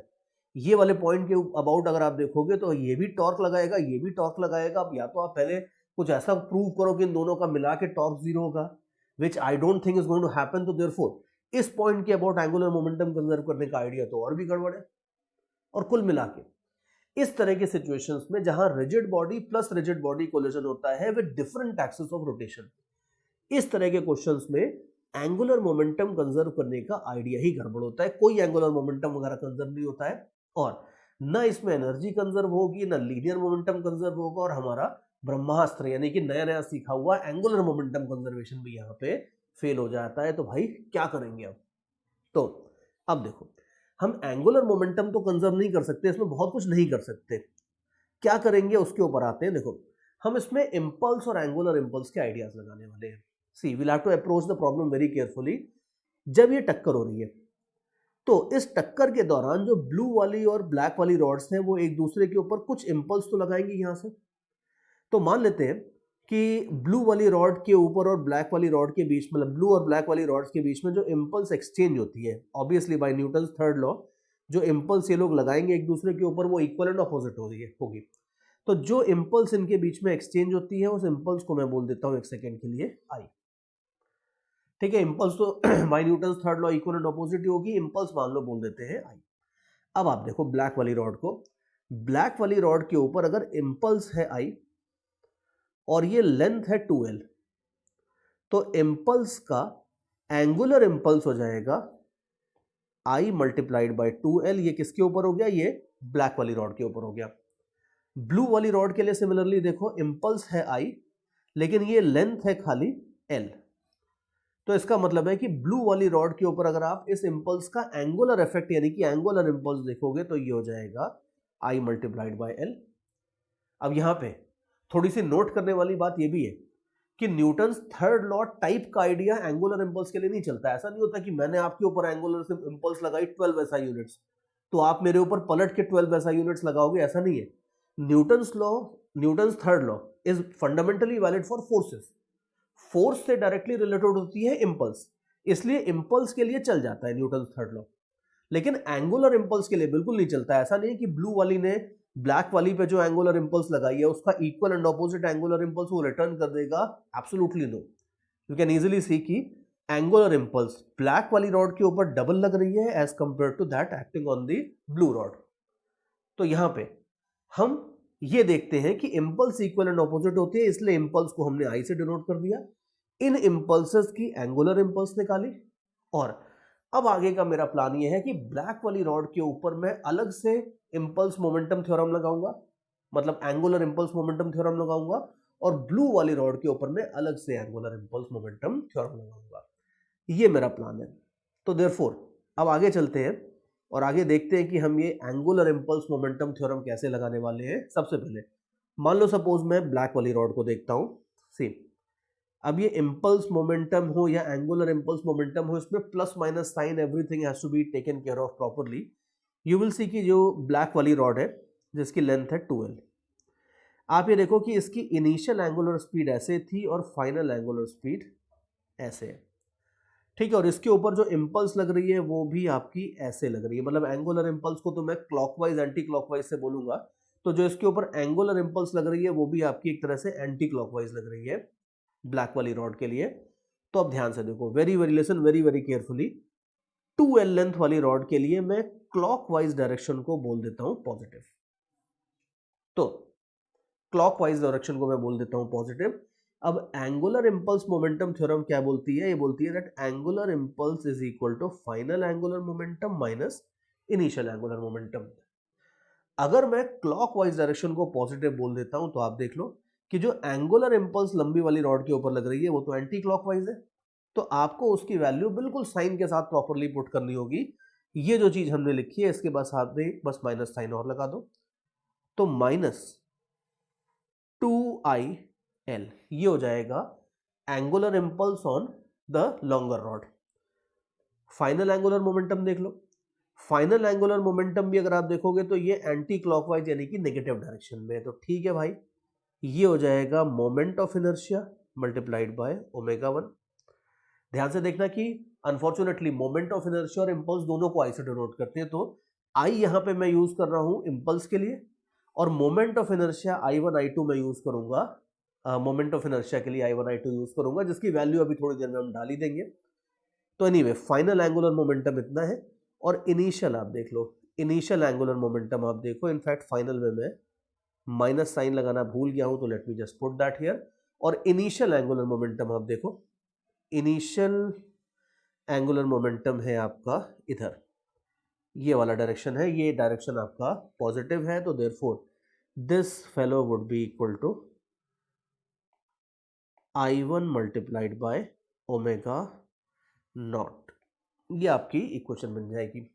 अगेन आई वुड रिपीट कि प्लस माइनस साइन का ध्यान बड़ी अच्छे से आपको रखना है, एंड अगर सारे माइनस साइंस काट देते हो तो ये हो जाएगा 2il is equal to I1 omega 1 plus omega naught. और चलो लगे हाथ I1 की वैल्यू निकाल के भी पुट कर देते हैं, बड़ी वाली रॉड का मोमेंट ऑफ इनर्शिया हो जाएगा mass into length square divided by 3, ठीक है। तो थोड़ा बहुत सॉल्व कर लोगे इसको तो ये हो जाएगा आपका 8 ml स्क्वायर, ठीक है। ये तो मोमेंट ऑफ इनर्शिया हो जाएगा आपका I1, ठीक है। इसको यहां पे यूज कर लोगे तो 8 ml square omega 1 plus omega naught is equal to 2il। तो देयरफॉर यू कैन सी कि I आपके पास आ जाएगा 4 ml omega 1 plus omega naught, ठीक है। तो ये तो आपके पास आ जाएगी एक equation, let's call this equation as equation number 1। और थोड़ा सा भी जरा 2 मिनट रुक के एनालाइज करते हैं कि हमारा प्रॉब्लम जा किस डायरेक्शन में रहा है। सी प्रॉब्लम में नंबर ऑफ वेरिएबल्स पहले एक बार काउंट कर लेते हैं। नंबर ऑफ वेरिएबल्स कितने हैं आप देखो कि आपका एक अननोन है ओमेगा 1, दूसरा अननोन है ओमेगा 2, ये तो प्राइमरीली थे ही, और हमने इम्पल्स नाम का एक वेरिएबल अपने साइड से और एज्यूम कर लिया, तो हमारे पास है टोटल 3 वेरिएबल्स, तो 3 इक्वेशन अपने को चाहिएंगी। एक आप ध्यान से देखो कि हम ऑलरेडी डिराइव कर चुके हैं, और इसी तरीके से जो छोटी वाली रॉड है ब्लू रॉड है उसके ऊपर भी हम एंगुलर इंपल्स मोमेंटम थ्योरम लगा के एक इक्वेशन हम वहां से बनाने वाले हैं, ये हमारा प्लान है। 2 इक्वेशन की तैयारी तो है हमारी, और तीसरी इक्वेशन तो अपने हाथ में ही होती है बिकॉज ये अपना छोटा भाई है ई, तो ई को तो अपने को हैंडल करना आता है, ये ई से तो हम इक्वेशन आराम से बना लेंगे। तो ई वाली इक्वेशन और दोनों रॉड्स के ऊपर एंगुलर इंपल्स मोमेंटम थ्योरम लगा के 2 और इक्वेशन बन जाएंगी, तो टोटल 3 इक्वेशन का इंतजाम हमारे पास है और 3 ही वेरिएबल्स हैं। तो देयरफॉर इट्स वेरी इंपॉर्टेंट कि प्रॉब्लम सॉल्व करते टाइम बीच में ये एनालिसिस करके देख लो कि भाई किस डायरेक्शन में जा रहे हैं, और ये भी देखना है कि इस तरह के जितनी प्रॉब्लम्स आएंगी इन सब में यही करना है आपको कि इंपल्स इक्वल एंड ऑपोजिट होती है तो उसको आई से मार्क कर दो, उस आई की एंगुलर इंपल्स निकालो और एंगुलर इंपल्स मोमेंटम थ्योरम लगा के कुछ इक्वेशंस लिखो, और उसके बाद फिर आप आगे बढ़ते जाओ, और एक जो इक्वेशन कम पड़ती है वो आपको ई दे देता है। तो अब बिल्कुल सिमिलर आइडियाज लगा के जो दूसरी वाली रॉड है उसके लिए भी, ब्लू वाली रॉड के लिए भी मैं इक्वेशंस लिख लेता हूं। यू कैन सी कि अभी ब्लू वाली रॉड के लिए आप देख लो, ब्लू वाली रॉड के लिए भी बिल्कुल सिमिलर इक्वेशंस होगी, ज्यादा कुछ फर्क नहीं पड़ेगा। तो ब्लू वाली रॉड के लिए जो इक्वेशंस है मैं थोड़ा जल्दी जल्दी लिख देता हूं। सी, एंगुलर इंपल्स हो जाएगी I मल्टीप्लाइड बाय L, और मोमेंट ऑफ इनर्शिया अगर I2 है तो हमने देखा था कि यहाँ पे ultimately omega 1 plus omega naught आ जाता है, तो उसकी बजाय यहाँ पे ओमेगा 2 प्लस 3 ओमेगा नॉट आ जाएगा। लुक वेरी केयरफुली कि इसको 3 ओमेगा नॉट से हमने फेंका था कोलिजन के पहले। तो और बस अब I2 की वैल्यू रख दो, मोमेंट ऑफ इनर्शिया हो जाएगा 3m into L square by 3। तो देयरफॉर ये आपके पास आ जाएगा I equal to ml into omega 2 plus 3 omega naught. ठीक है, ये आप देख लो एक इक्वेशन ये नई आ गई, एक और पहले से थी अपने पास। Let's call this equation as equation number 2। तो ये दो इक्वेशन तो हमारे पास तैयार है एंगुलर इंपल्स मोमेंटम थ्योरम से, और इसके बाद थोड़ा सा रफ वर्क हटा के अब हम अपनी ई की इक्वेशन भी लिख लेते हैं। देखो ई की इक्वेशन भी आप देख लो, ई की इक्वेशन उसी तरीके से लिख लेंगे। You can see that E हो जाता है आपके पास mod of V relative upon U relative. तो ई आपको दिया है 1/2, और अब आप देख लो कि वी रिलेटिव यू रिलेटिव वगैरह थोड़ा केयरफुली लिख लेते हैं। सी, वी रिलेटिव अगर आपको चाहिए तो आप देख लो कि ये वाली ओमेगा 1 से जा रही है, तो इसका जो ये मॉलिक्यूल है, पॉइंट है, इसकी वेलोसिटी हो जाएगी आपकी 2l इंटू ओमेगा 1। तो 2l into omega 1 plus similarly l into omega 2। l into omega 2 क्या है? इस मॉलिक्यूल की वेलोसिटी आफ्टर कोलिजन है l ओमेगा 2। तो ये आपका न्यूमरेटर बन गया। बिल्कुल सिमिलर तरीके से आप डिनोमिनेटर भी बना लो। डिनोमिनेटर में आप देख लो 2l ओमेगा नॉट था ब्लैक वाले के लिए, और ब्लू वाले के लिए हो जाएगा l इंटू 3 ओमेगा नॉट। ये बात है। और यहां पे आप ध्यान से देखो कि अगर दो रिजिड बॉडीज अलग अलग एक्सेस के अबाउट रोटेट करती हैं तो बहुत सारे डिफरेंसेस आ जाते हैं। अब यहाँ पे ऐसा नहीं करोगे कि आप omega 2 minus omega 1 upon omega 2 not minus omega 1 not, वो सब नहीं कर रहे हैं, बिकॉज वहां पे वो सब हमने इसलिए किया था क्योंकि आर कैंसिल हो रहा था। यहाँ पे अनफॉर्चुनेटली ये वाला आर अलग है, ये वाला आर अलग है, तो यहाँ पे you will have to be careful. यहाँ पे आपको बिल्कुल बेसिक से चलना होगा, और बेसिक से चल के आपका जो भी इक्वेशंस आएगा वो आपको लिखना होगा। तो देयरफॉर यू विल सी कि half is equal to 2 omega 1 plus omega 2 divided by 2 omega naught plus 3 omega naught. तो चलो इसको तो हम सम अप कर ही सकते हैं, 5 ओमेगा नॉट। ये आ जाएगी आपकी इक्वेशन, इसको बोल देते हैं इक्वेशन नंबर 3। ठीक है, तो अभी आप देख लो, दिस इज ऑल नाइस। ये आ जाती है आपके पास थर्ड इक्वेशन। तो इक्वेशन नंबर 1 2 3, तीन वेरिएबल, तीन इक्वेशंस हमारे पास आ चुकी हैं। इक्वेशंस हमें आराम से बिल्कुल नहीं मिली हैं, काफी कुछ नया सीखने को मिला है इस क्वेश्चन में। And again I would repeat कि क्वेश्चन की तरह बिल्कुल मत लेना इसको, ये कोर थ्योरी है और ये अच्छी थ्योरी है। जितनी भी आपके इस तरह के क्वेश्चंस होते हैं जिसमें दो रिजिड बॉडीज कोलाइड करती हैं, दोनों प्योर रोटेशन तो कर रही है, लेकिन दोनों की अगर अलग अलग एक्सिस ऑफ रोटेशन है, तो इस तरीके से आपको क्वेश्चन को अप्रोच करना होता है। कैसे?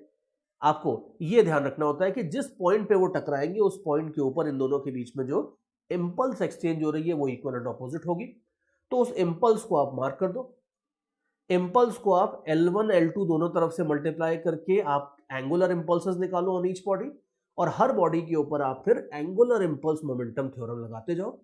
और जो इक्वेशन एक आध कम पड़ती है, रिक्वायरमेंट होती है, तो आप ई की मदद से एक इक्वेशन लिख सकते हो। लेकिन ई में भी आप देख लो कि आपको प्रॉपर बिल्कुल बेसिक से स्टार्ट करना होगा। कुछ भी ऐसा मत करना कि ओमेगा 1 प्लस ओमेगा 2 न्यूमरेटर में डाल दिया, नहीं, बिकॉज प्रॉब्लम ये कि ये आर भी अलग अलग है, तो ये कैंसिल नहीं होंगे। तो आप बिल्कुल बेसिक से चलोगे तो एब्सोल्युटली कहीं कोई दिक्कत नहीं आएगी।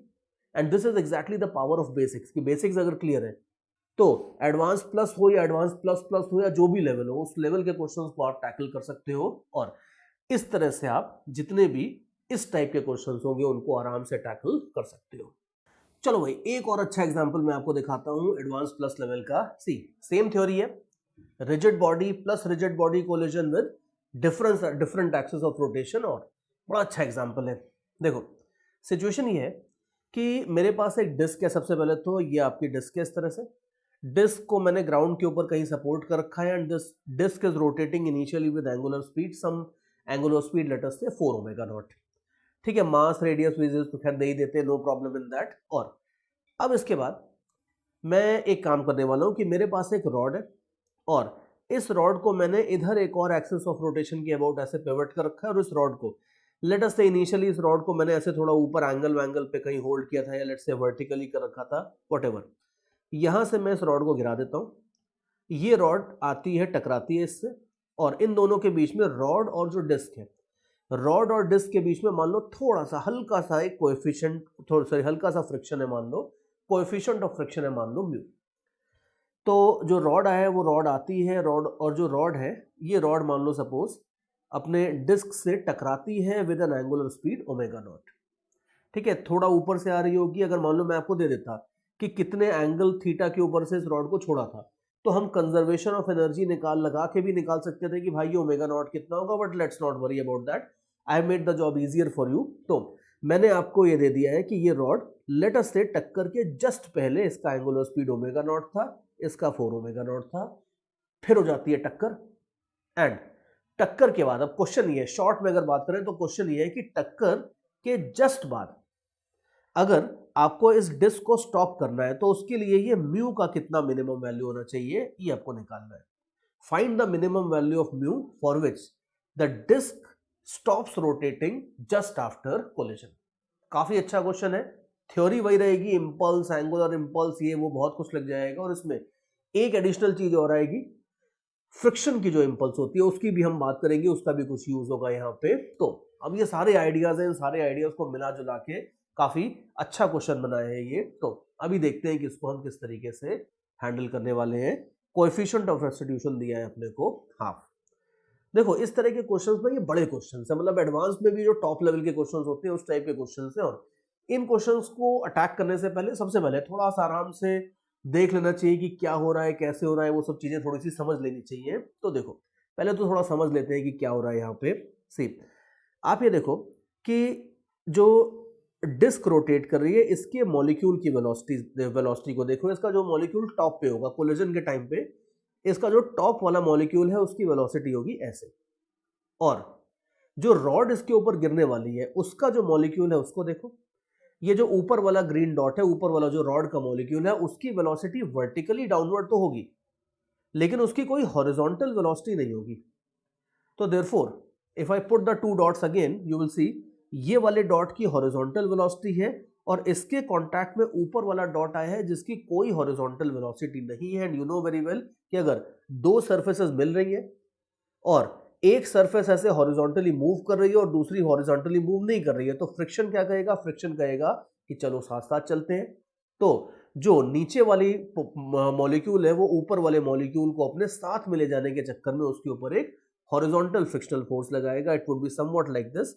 ये वाला मॉलिक्यूल का वेलोसिटी ऑलरेडी इधर है, ये रॉड के मॉलिक्यूल के ऊपर एक फ्रिक्शनल फोर्स लगाएगा इस डायरेक्शन में ताकि ये दोनों साथ साथ चल सके। अब वो अलग बात है कि रॉड जाएगी नहीं, वो कोई बात नहीं है, बिकॉज आप ये देख लो रॉड को तो यहां से पिवट कर रखा है, तो रॉड के ऊपर बड़ी अच्छी बात है कि ये फ्रिक्शनल फोर्स लगेगा, but rod is not going to move at all because it is pivoted. लेकिन अब आप देखो कि हर फोर्स का, हर एक्शन का एक होता है इक्वल एंड ऑपोजिट रिएक्शन। तो देयरफॉर अगर डिस्क का मॉलिक्यूल रॉड के मॉलिक्यूल को इधर मूव करने की कोशिश करेगा तो रॉड का मॉलिक्यूल कहेगा कि भाई मैं तेरे ऊपर इक्वल एंड ऑपोजिट फोर्स लगाऊंगा। तो रॉड डिस्क के ऊपर जो फ्रिक्शनल फोर्स लगाएगी वो होगा किस डायरेक्शन में, let me draw it again, वो होगा आपका इस डायरेक्शन में। तो इस डायरेक्शन में फ्रिक्शनल फोर्स लगेगा डिस्क के ऊपर। और आप देख लो कि ये जो फ्रिक्शनल फोर्स है, इस फ्रिक्शनल फोर्स का 100% डेफिनेटली टॉर्क बनेगा, बिकॉज एक्सिस ऑफ रोटेशन ये है।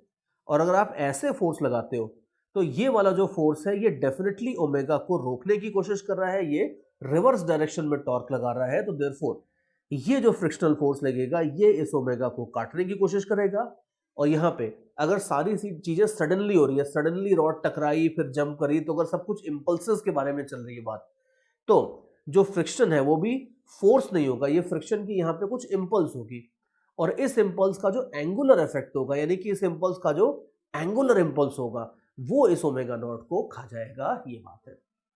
तो ये सारी चीजें, मतलब सारी चीजें नहीं, अभी बहुत कुछ चीजें इसमें और होने वाली है, लेकिन जो बेसिक कोर आइडिया है वो ये है कि अगर आपको सबसे पहले विजुलाइज करना है प्रॉब्लम को कि भाई होगा क्या, क्यों डिस्क स्टॉप करेगा, तो विजुलाइज करने का ये तरीका है कि इस तरीके से आप थोड़ा बहुत विजुलाइज कर सकते हो। बाकी अभी आगे देखना मैथमेटिक्स में बहुत सारी है, बहुत सारी इक्वेशंस बनेंगी इसमें, लेकिन कोर आइडिया तो रफली है। और बाकी आगे देखते हैं, आगे जरा थोड़ा बहुत इसको इक्वेशंस बनाते हैं, सॉल्व करके देखते हैं। सी हमने थ्योरी थोड़ी सी ये बनाई थी कि अगर कभी रिजिड बॉडी का इस टाइप का कोलिजन होता है तो जनरली बेस्ट रहता है कि उसमें सबसे पहले आप मार्क कर लो कि ये दोनों भाई लोग एक दूसरे को इंपल्स कितना लगा रहे हैं, बिकॉज एंगुलर इंपल्स तो इक्वल एंड ऑपोजिट जरूरी नहीं कि हो, लेकिन इंपल्स तो डेफिनेटली इक्वल एंड ऑपोजिट होती है। तो मान लेते हैं कि टक्कर के दौरान ये दोनों एक दूसरे के ऊपर इस डायरेक्शन में, नॉर्मल डायरेक्शन में एक इंपल्स लगाते हैं, मान लो आई। नोट केयरफुली कि अगर एक ऑब्जेक्ट को अगर आप किसी सरफेस के साथ टच करवाते हो तो इनके बीच में दो तरह के फोर्सेस लग सकते हैं, एक नॉर्मल रिएक्शन और दूसरा फ्रिक्शन। नॉर्मल रिएक्शन की जो इंपल्स होगी वो मैंने ड्रॉ करी है अभी ग्रीन कलर से। To make the things clearer मैं ये लिख देता हूं क्लियरली कि ये इंपल्स किसकी है, ये इंपल्स इन दोनों के बीच के नॉर्मल रिएक्शन की है। और दूसरा हम ऑलरेडी देख चुके हैं कि एक फ्रिक्शन की इंपल्स भी लगेगी, जो अगर आप देखते हो किसके ऊपर, डिस्क के ऊपर अगर आप देखते हो तो डिस्क के ऊपर फ्रिक्शन की इंपल्स लगेगी इस तरीके से, इसको मैं बोल देता हूं IF। वैसे तो जो फ्रिक्शन की इंपल्स है वो सेम इंपल्स रॉड के ऊपर भी लगेगी उल्टे डायरेक्शन में, लेकिन रॉड का कुछ होगा नहीं उससे, तो देयरफॉर मैं उसको ड्रॉ करने की जहमत नहीं उठा रहा हूं, मैंने खाली डिस्क के ऊपर जो फ्रिक्शन की इंपल्स लगेगी वो बना दिया है। तो अब आप देखो चीजें थोड़ी इंटरेस्टिंग हो गई, बिकॉज दो सॉलिड ऑब्जेक्ट्स को अगर आप कॉन्टैक्ट में रखते हो तो उनके बीच में नॉर्मल और फ्रिक्शन दो फोर्सेज होते हैं, और ये दोनों फोर्सेज इस सिचुएशन में अगर आप देखो जहां पे सडन लार्ज फोर्स लग रहा है, इस तरह की सिचुएशन है, तो इन दोनों की जो इंपल्सेस होती है उनको भी मैंने नोट किया है, नॉर्मल रिएक्शन की इंपल्स अलग से और फ्रिक्शन की इंपल्स अलग से, ऐसे।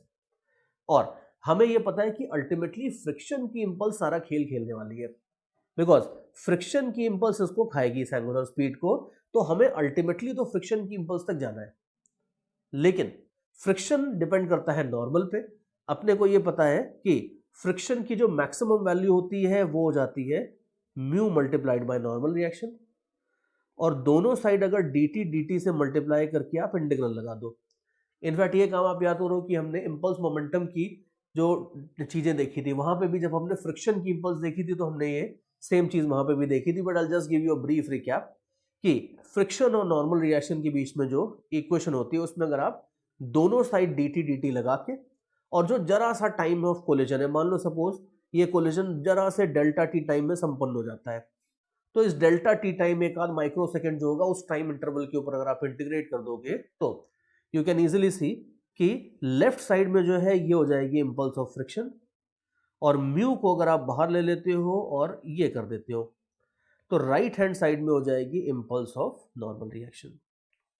तो आप ये बोल सकते हो कि जो इक्वेशन नॉर्मल रिएक्शन और फ्रिक्शनल फोर्स के बीच में होती है, at the end of the day बिल्कुल सिमिलर इक्वेशन उन दोनों की इंपल्सेस के बीच में भी होती है। और अगर हम ये मान लें कि पूरे टाइम तक ऑफ कोलिजन जो डेल्टा टी टाइम इंटरवल था, इस पूरे टाइम में फ्रिक्शन अगर अपनी मैक्सिमम वैल्यू लगा रहा था, तो ये आप देख लो कि ये इन दोनों इंपल्सेस के बीच में बन जाती है इक्वेशन।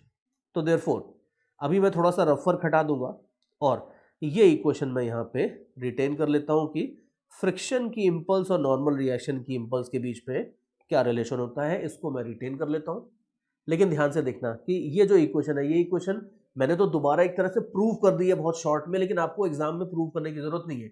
ये आपको इंपल्स मोमेंटम थ्योरम के चैप्टर से याद होनी चाहिए, पता होना चाहिए, और इसको आप डायरेक्टली लिख लोगे एग्जाम में विदाउट एनी डेरिवेशन। ठीक है, क्वेश्चन भी हटा देते हैं, let's create more space for solving the question. तो अभी आप देखो एक चीज तो ये बन गई। अब इसमें आप देख लो कि हमें करना क्या था, हमें अल्टीमेटली इंपल्स ऑफ फ्रिक्शन चाहिए थी ताकि उसको फिर हम आगे यूज कर सके, लेकिन ये हमें तब मिलेगी जब हमें इंपल्स ऑफ नॉर्मल रिएक्शन मिल जाए। और इंपल्स ऑफ नॉर्मल रिएक्शन हम कैसे निकालेंगे, अब देखो ये हम किस तरीके से निकालेंगे। सी मान लो अब जरा रॉड का फ्री बॉडी डायग्राम देखते हैं। डिस्क को भूल जाओ एक सेकंड के लिए, रॉड को देखो। रॉड के ऊपर अगर आप फोर्सेस देखते हो तो फोर्सेस आप देख लो कि फोर्सेस जो लग रहे हैं उसमें एक तो आपका ये इंपल्स ऑफ नॉर्मल रिएक्शन है, दूसरा इंपल्स ऑफ फ्रिक्शन होगा, तीसरा अगर आप देखो तो ये जो पिवट है, इस पिवट से भी कुछ ऊपर नीचे इधर उधर कुछ फोर्सेस लगेंगे, ऑल्दो हम पिवट के फोर्सेस में अभी प्राइमरली इंटरेस्टेड नहीं है। तो रॉड के ऊपर वैसे अगर आप देखो तो कई सारे फोर्सेस लग रहे हैं, एक इंपल्स, दूसरी इंपल्स, तीसरी, चौथी, 4 इंपल्स तो एटलीस्ट दिख रही है, ये इंपल्स तो लगी रही है। लेकिन अगर मान लो सपोज हमें इसमें से एंगुलर इंपल्स देखनी है, तो आप ध्यान से देखो कि रॉड के ऊपर सिर्फ इनमें से एक इंपल्स है जो एंगुलर इंपल्स में कन्वर्ट हो रही है, और वो है ये वाली। बिकॉज पिवट की इंपल्सेस का तो कुछ एंगुलर काउंटर पार्ट होता नहीं है, और फ्रिक्शन की भी जो इंपल्स है उसके लिए भी आप देख लो वो एक्सिस ऑफ रोटेशन से पास कर रही है, तो फ्रिक्शनल फोर्स का टॉर्क जीरो होगा और उसकी इंपल्स का कोई एंगुलर इंपल्स बनेगा ही नहीं। तो देयरफॉर रॉड के ऊपर अगर आप देखते हो तो एंगुलर इंपल्स हो जाएगी impulse of normal reaction multiplied by r, and this r has been given to you as L by 2। तो अगर आपको रॉड के ऊपर देखते हो तो एंगुलर इंपल्स हो जाएगा impulse of normal reaction into L by 2। ठीक है, एक चीज तो ये हो गई, और हमें पता है कि this angular impulse would be equal to change in angular momentum. तो अभी एंगुलर मोमेंटम आप देख लो, रॉड के लिए मैं क्या करता हूं, एक बार थोड़ा सा चलो रफ में मैं इधर रॉड बना ही देता हूं नीचे। सपोज रॉड के लिए ये वाले डायरेक्शन को मैं पॉजिटिव बोल देता हूं, तो एंगुलर इंपल्स तो पॉजिटिव हो जाएगी। और अभी आप देखो कि फाइनली वी डोंट नो कि रॉड का एंगुलर वेलोसिटी कितना होगा, टक्कर के बाद हमें नहीं पता, हम मान लेते हैं रॉड का एंगुलर वेलोसिटी हो जाएगा ओमेगा।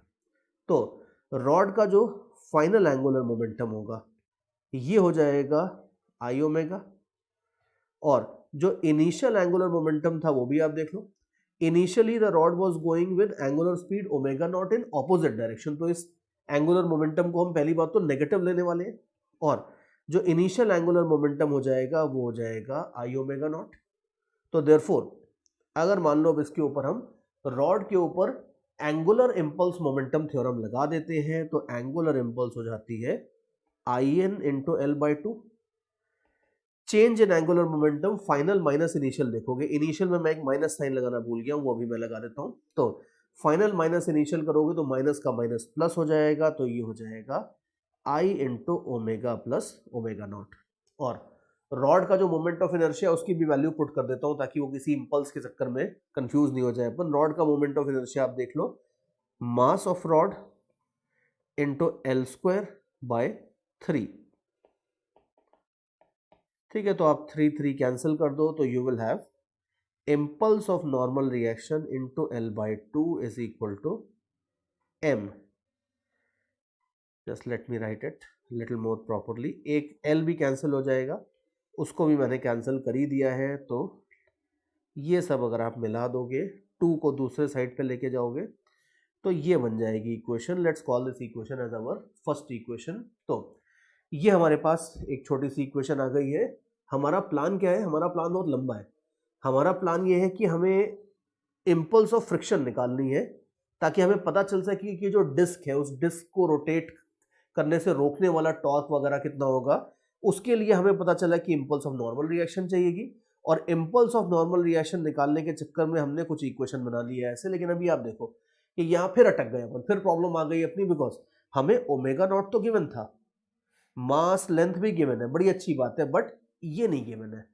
हमें किसी ने नहीं बताया कि टक्कर के बाद जो ये जो रॉड है ये कितनी एंगुलर स्पीड से वापस जाएगी, भाई ये तो पता ही नहीं ना हमें।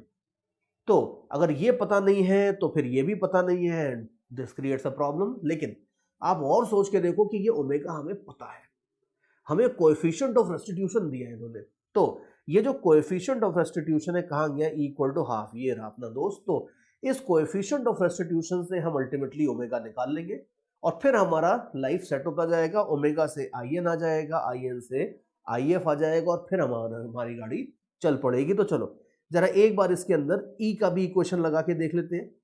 ठीक है, ये जो इक्वेशन निकाली थी इसको अपन सेव कर लेते हैं, और ई का भी जरा इक्वेशन निकाल के एक बार देख लेते हैं। सी ई हो जाता है आपका mod of V relative upon mod of U relative. और अभी आप देखो ई आपको दिया है हाफ, और यहाँ पे ई की इक्वेशन लगानी काफ़ी आसान पड़ेगी, बिकॉज आप देख लो कि इसमें जो नीचे वाली डिस्क है ये रोटेट कर रही है, लेकिन इसका जो मॉलिक्यूल है जो कोलाइड कर रहा है इसकी जो भी वेलोसिटी है वो हॉरिजॉन्टल वेलोसिटी है। ई के अंदर अगर आप याद करो तो नॉर्मल कॉम्पोनेंट ऑफ वेलोसिटी आते थे, और ये वाला जो पॉइंट है इसकी कोई नॉर्मल डायरेक्शन में तो वेलोसिटी है ही नहीं। तो देयरफॉर जो भी कोलिजन है वो आपका रॉड की वेलोसिटी इन्वॉल्व जो भी होगी उसमें वो यूज होगी। तब आप देख लो रॉड का जो ये मॉलिक्यूल है इसकी वेलोसिटी आप देखो कोलिजन के जस्ट पहले, तो ये थी आपकी L/2 multiplied by omega naught. तो इनिशियल वेलोसिटी की जगह मैं रखूंगा L/2 multiplied by omega not, point number 1। और टक्कर के बाद इसकी एंगुलर स्पीड है ओमेगा, ये डिस्टेंस तो होता है L/2 ही, तो देयरफॉर ये वाला मॉलिक्यूल जितनी वेलोसिटी से वापस जाएगा राइज करेगा that will B L/2 multiplied by omega. तो आप देख लो आसानी से आप बोल सकते हो that omega will be simply omega naught by 2। तो दिस इज नाइस। इस इक्वेशन का यूज करके अब आप देख लो कि ओमेगा नॉट अपने को गिवन थी, तो ओमेगा नॉट से हमें ओमेगा मिल चुकी है, वेरी नाइस। ओमेगा से हमें IN मिल जाएगी, इवन नाइसर, और उससे हमें फ्रिक्शन की इंपल्स मिल जाएगी। तो इतना छोटा सा काम तो पहले कैलकुलेशन करके देख लेते हैं, फिर अपन और उसके बाद फिर फाइनली और गाड़ी आगे बढ़ाएंगे अपनी। अभी भी आप ध्यान से देखो, अभी भी ऐसा नहीं कि प्रॉब्लम सॉल्व हो गई, अभी बचा है माल प्रॉब्लम में काफी। तो जरा ओमेगा की वैल्यू मैं डाल देता हूं 3 ओमेगा नॉट बाय 2, तो इम्पल्स ऑफ नॉर्मल रिएक्शन आ जाती है। इसको जरा इधर पुट कर देते हैं, तो इधर पुट कर दोगे तो ये हो जाएगा 3 ml इंटू ओमेगा नॉट। ये आ जाती है आपकी इम्पल्स ऑफ फ्रिक्शन, और ये इम्पल्स ऑफ फ्रिक्शन हमारे इस व्हील को रोकने की कोशिश करेगी। अब आगे क्या होगा वो देखते हैं, लेकिन एटलीस्ट हमने प्रॉब्लम का एक मेजर पार्ट सॉल्व कर लिया जिसमें हमने इम्पल्स फ्रिक्शन की कितनी लग रही है ये तो हमने निकाल लिया है।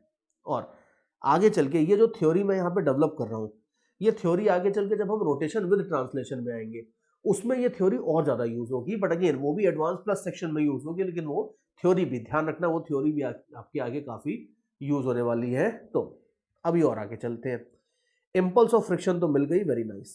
अब इस इम्पल्स ऑफ फ्रिक्शन से हम नीचे वाले डिस्क को रोकने की कोशिश करेंगे। तो अब आप रॉड को भूल जाओ, अब आप खाली ये डिस्क के ऊपर फोकस करो। अब देखो डिस्क के ऊपर ये इंपल्स लगी है, लुक वेरी केयरफुली, डिस्क के ऊपर इंपल्स लगी है ऐसे, और ये इंपल्स का अगर हमें एंगुलर इंपल्स चाहिए, बिकॉज एंगुलर इंपल्स ओमेगा को खाती है, इंपल्स वेलोसिटी को खाती है, एंगुलर इंपल्स ओमेगा को खाएगी। तो देयरफॉर इस इंपल्स का एंगुलर इंपल्स कितना हो जाएगा, अब आप देखो ये इंपल्स है फ्रिक्शन की, इसका डिस्टेंस यहां से है r, तो देयरफॉर अभी मैं लिख रहा हूं किसके लिए इक्वेशन, फॉर डिस्क। तो डिस्क के लिए अगर आप देखोगे तो जो एंगुलर इंपल्स होगी ये हो जाएगी फ्रिक्शन का impulse multiplied by r। Plus minus sign अभी डिसाइड कर लेंगे, लेकिन ये जरा आप वैल्यूज डाल लोगे तो 3 mu M L omega naught into r, ये आ जाएगा आपके पास क्या चीज, ये आ जाएगा आपके पास angular impulse on the disc. और ये एंगुलर इंपल्स इसकी एंगुलर स्पीड को सिर्फ कम नहीं करने वाली, पूरी खत्म भी कर देगी। तो यू कैन इजीली सी कि जो डिस्क है इसका इनिशियल एंगुलर मोमेंटम, आप देखो इसका इनिशियल एंगुलर मोमेंटम जो था ये था आपका mass into are square by 2 that is I multiplied by omega, omega इसकी दी थी 4 ओमेगा नॉट। तो डिस्क का इनिशियल एंगुलर मोमेंटम था 4m omega naught into are square, ये इनिशियल एंगुलर मोमेंटम था। फाइनल एंगुलर मोमेंटम हो जाता है 0। तो यू कैन इजीली सी कि इक्वेशन बनाओगे इंपल्स मोमेंटम थ्योरम की, प्लस माइनस साइन तो आप कर ही लोगे एडजस्ट उसमें, तो हमारा सिंपली हो जाएगा कि जो एंगुलर इंपल्स है ये एंगुलर इंपल्स थी कौन सी, ये वाली। तो ये एंगुलर इंपल्स इस चेंज इन एंगुलर मोमेंटम के बराबर होने वाली है। तो therefore I can simply say that 3 mu M L omega naught R, ठीक है, ये एंगुलर इंपल्स थी। Change in angular momentum is simply 4m omega naught R square. ये आपके पास बन जाएगी इक्वेशन। अब इसमें जो जो जहां जहां कैंसिल होता है वो सब कर देते हैं, और ध्यान रखना कि हमें निकालना क्या था फाइनली, हमें निकालना था mu, that what should be the minimum value of mu, ताकि ये हो जाए। तो आप देख लो अब जो जो कैंसिल हो रहा है वो सब हटा देते हैं, और म्यू हमारे पास ऑलमोस्ट आ गया है 4 omega naught R square by 3 omega naught L. In fact और भी चीजें कैंसिल हो रही हैं, तो before writing the final thing omega naught भी कैंसिल कर दो, एक आर भी कैंसिल हो जाएगा। तो देयरफॉर म्यू आपके पास आ जाता है 4r बाय 3L ये आ जाता है। एंड इनफैक्ट क्वेश्चन में आप देख लो इन्होंने L की वैल्यू भी दी है, L की वैल्यू इन्होंने दी है 4R, तो वो भी पुट कर देते हैं। ठीक है, L की वैल्यू 4R पुट कर देते हैं, तो म्यू आपके पास आ जाता है 1/3। और बड़ी मेहनत से म्यू की वैल्यू आई है, तो थोड़ा सा ऊपर स्पेस क्रिएट करके अच्छे से इसको रिस्पेक्टफुली लिख देते हैं। तो म्यू आ जाएगा आपका 1/3। This is the value of coefficient of friction. इतना अगर फ्रिक्शन होगा तो ये जो डिस्क है ये जस्ट स्टॉप कर जाएगी। अगर इससे कम फ्रिक्शन होगा तो फ्रिक्शन की इंपल्स कम पड़ जाएगी और जो डिस्क है वो थोड़ी थोड़ी रोटेट करती रहेगी इवन आफ्टर कोलिजन। लेकिन इतने फ्रिक्शन से आपका काम बिल्कुल हो जाएगा। और अगर आप पूछोगे सर इससे ज्यादा कोएफिशिएंट ऑफ फ्रिक्शन होगा, म्यू की वैल्यू अगर लेट अस से 2/3 होगा तो क्या होगा? अगर मान लो ऐसा है कि म्यू की वैल्यू उससे ज्यादा है, तब तो डिस्क पक्का रुक जाएगी, रुक तो 100% जाएगी। लेकिन डिस्क के ऊपर जो फ्रिक्शन फोर्स लगेगा वो फ्रिक्शन फोर्स पूरे कोलिजन के दौरान अपनी मैक्सिमम वैल्यू नहीं लगाएगा। और बट फिर भी अगर डिस्क के रुकने की बात है तो अगर म्यू की वैल्यू 1/3 हो या उससे ज्यादा होगी तो ये डिस्क 100% रुक जाएगी। और you will be happy to know कि इस तरह की डिवाइसेस ब्रेकिंग डिवाइस के तौर पे कई बार यूज होती हैं। तो अगर आपको मान लो सपोज कुछ ब्रेक वेक लगाना हो चीजों में, तो ब्रेक लगाने के लिए इस तरह से कई बार घूमते हुए व्हील के ऊपर एक रॉड, मतलब गिराई नहीं जाती है, रॉड को रख के प्रेस वेस किया जाता है तो उससे व्हील्स रुक जाते हैं। तो इस आइडिया के रियल टाइम इंडस्ट्री में भी अगर आप देखोगे तो इसके एक्चुअली प्रैक्टिकल एप्लीकेशंस बिल्कुल 100% होते हैं। तो ये बात है, ये एक बड़ा अच्छा एग्जांपल और था। और ये सब एडवांस प्लस लेवल की चीजें भी चल रही, तो थोड़ा सा आपको केयरफुली सुनना समझना और प्रैक्टिस करना है इसको। बट हमने अभी ये देखा कि अगर दो रिजिड बॉडीज है, दोनों अलग अलग एक्सिस ऑफ रोटेशन के अबाउट रोटेट कर रही है, तो उनका अगर कोलिजन होता है तो उसको हम किस तरीके से हैंडल करते हैं। और कोर बात इसमें यह है कि भाई इसमें एंगुलर मोमेंटम कंजर्व करने की मोह माया हमें पड़ना है नहीं, हमें इसमें एंगुलर इंपल्स लगाना है और बाकी क्या करना है वो तो हमने अच्छे से देख ही लिया है। So this is how we deal with such kind of problems.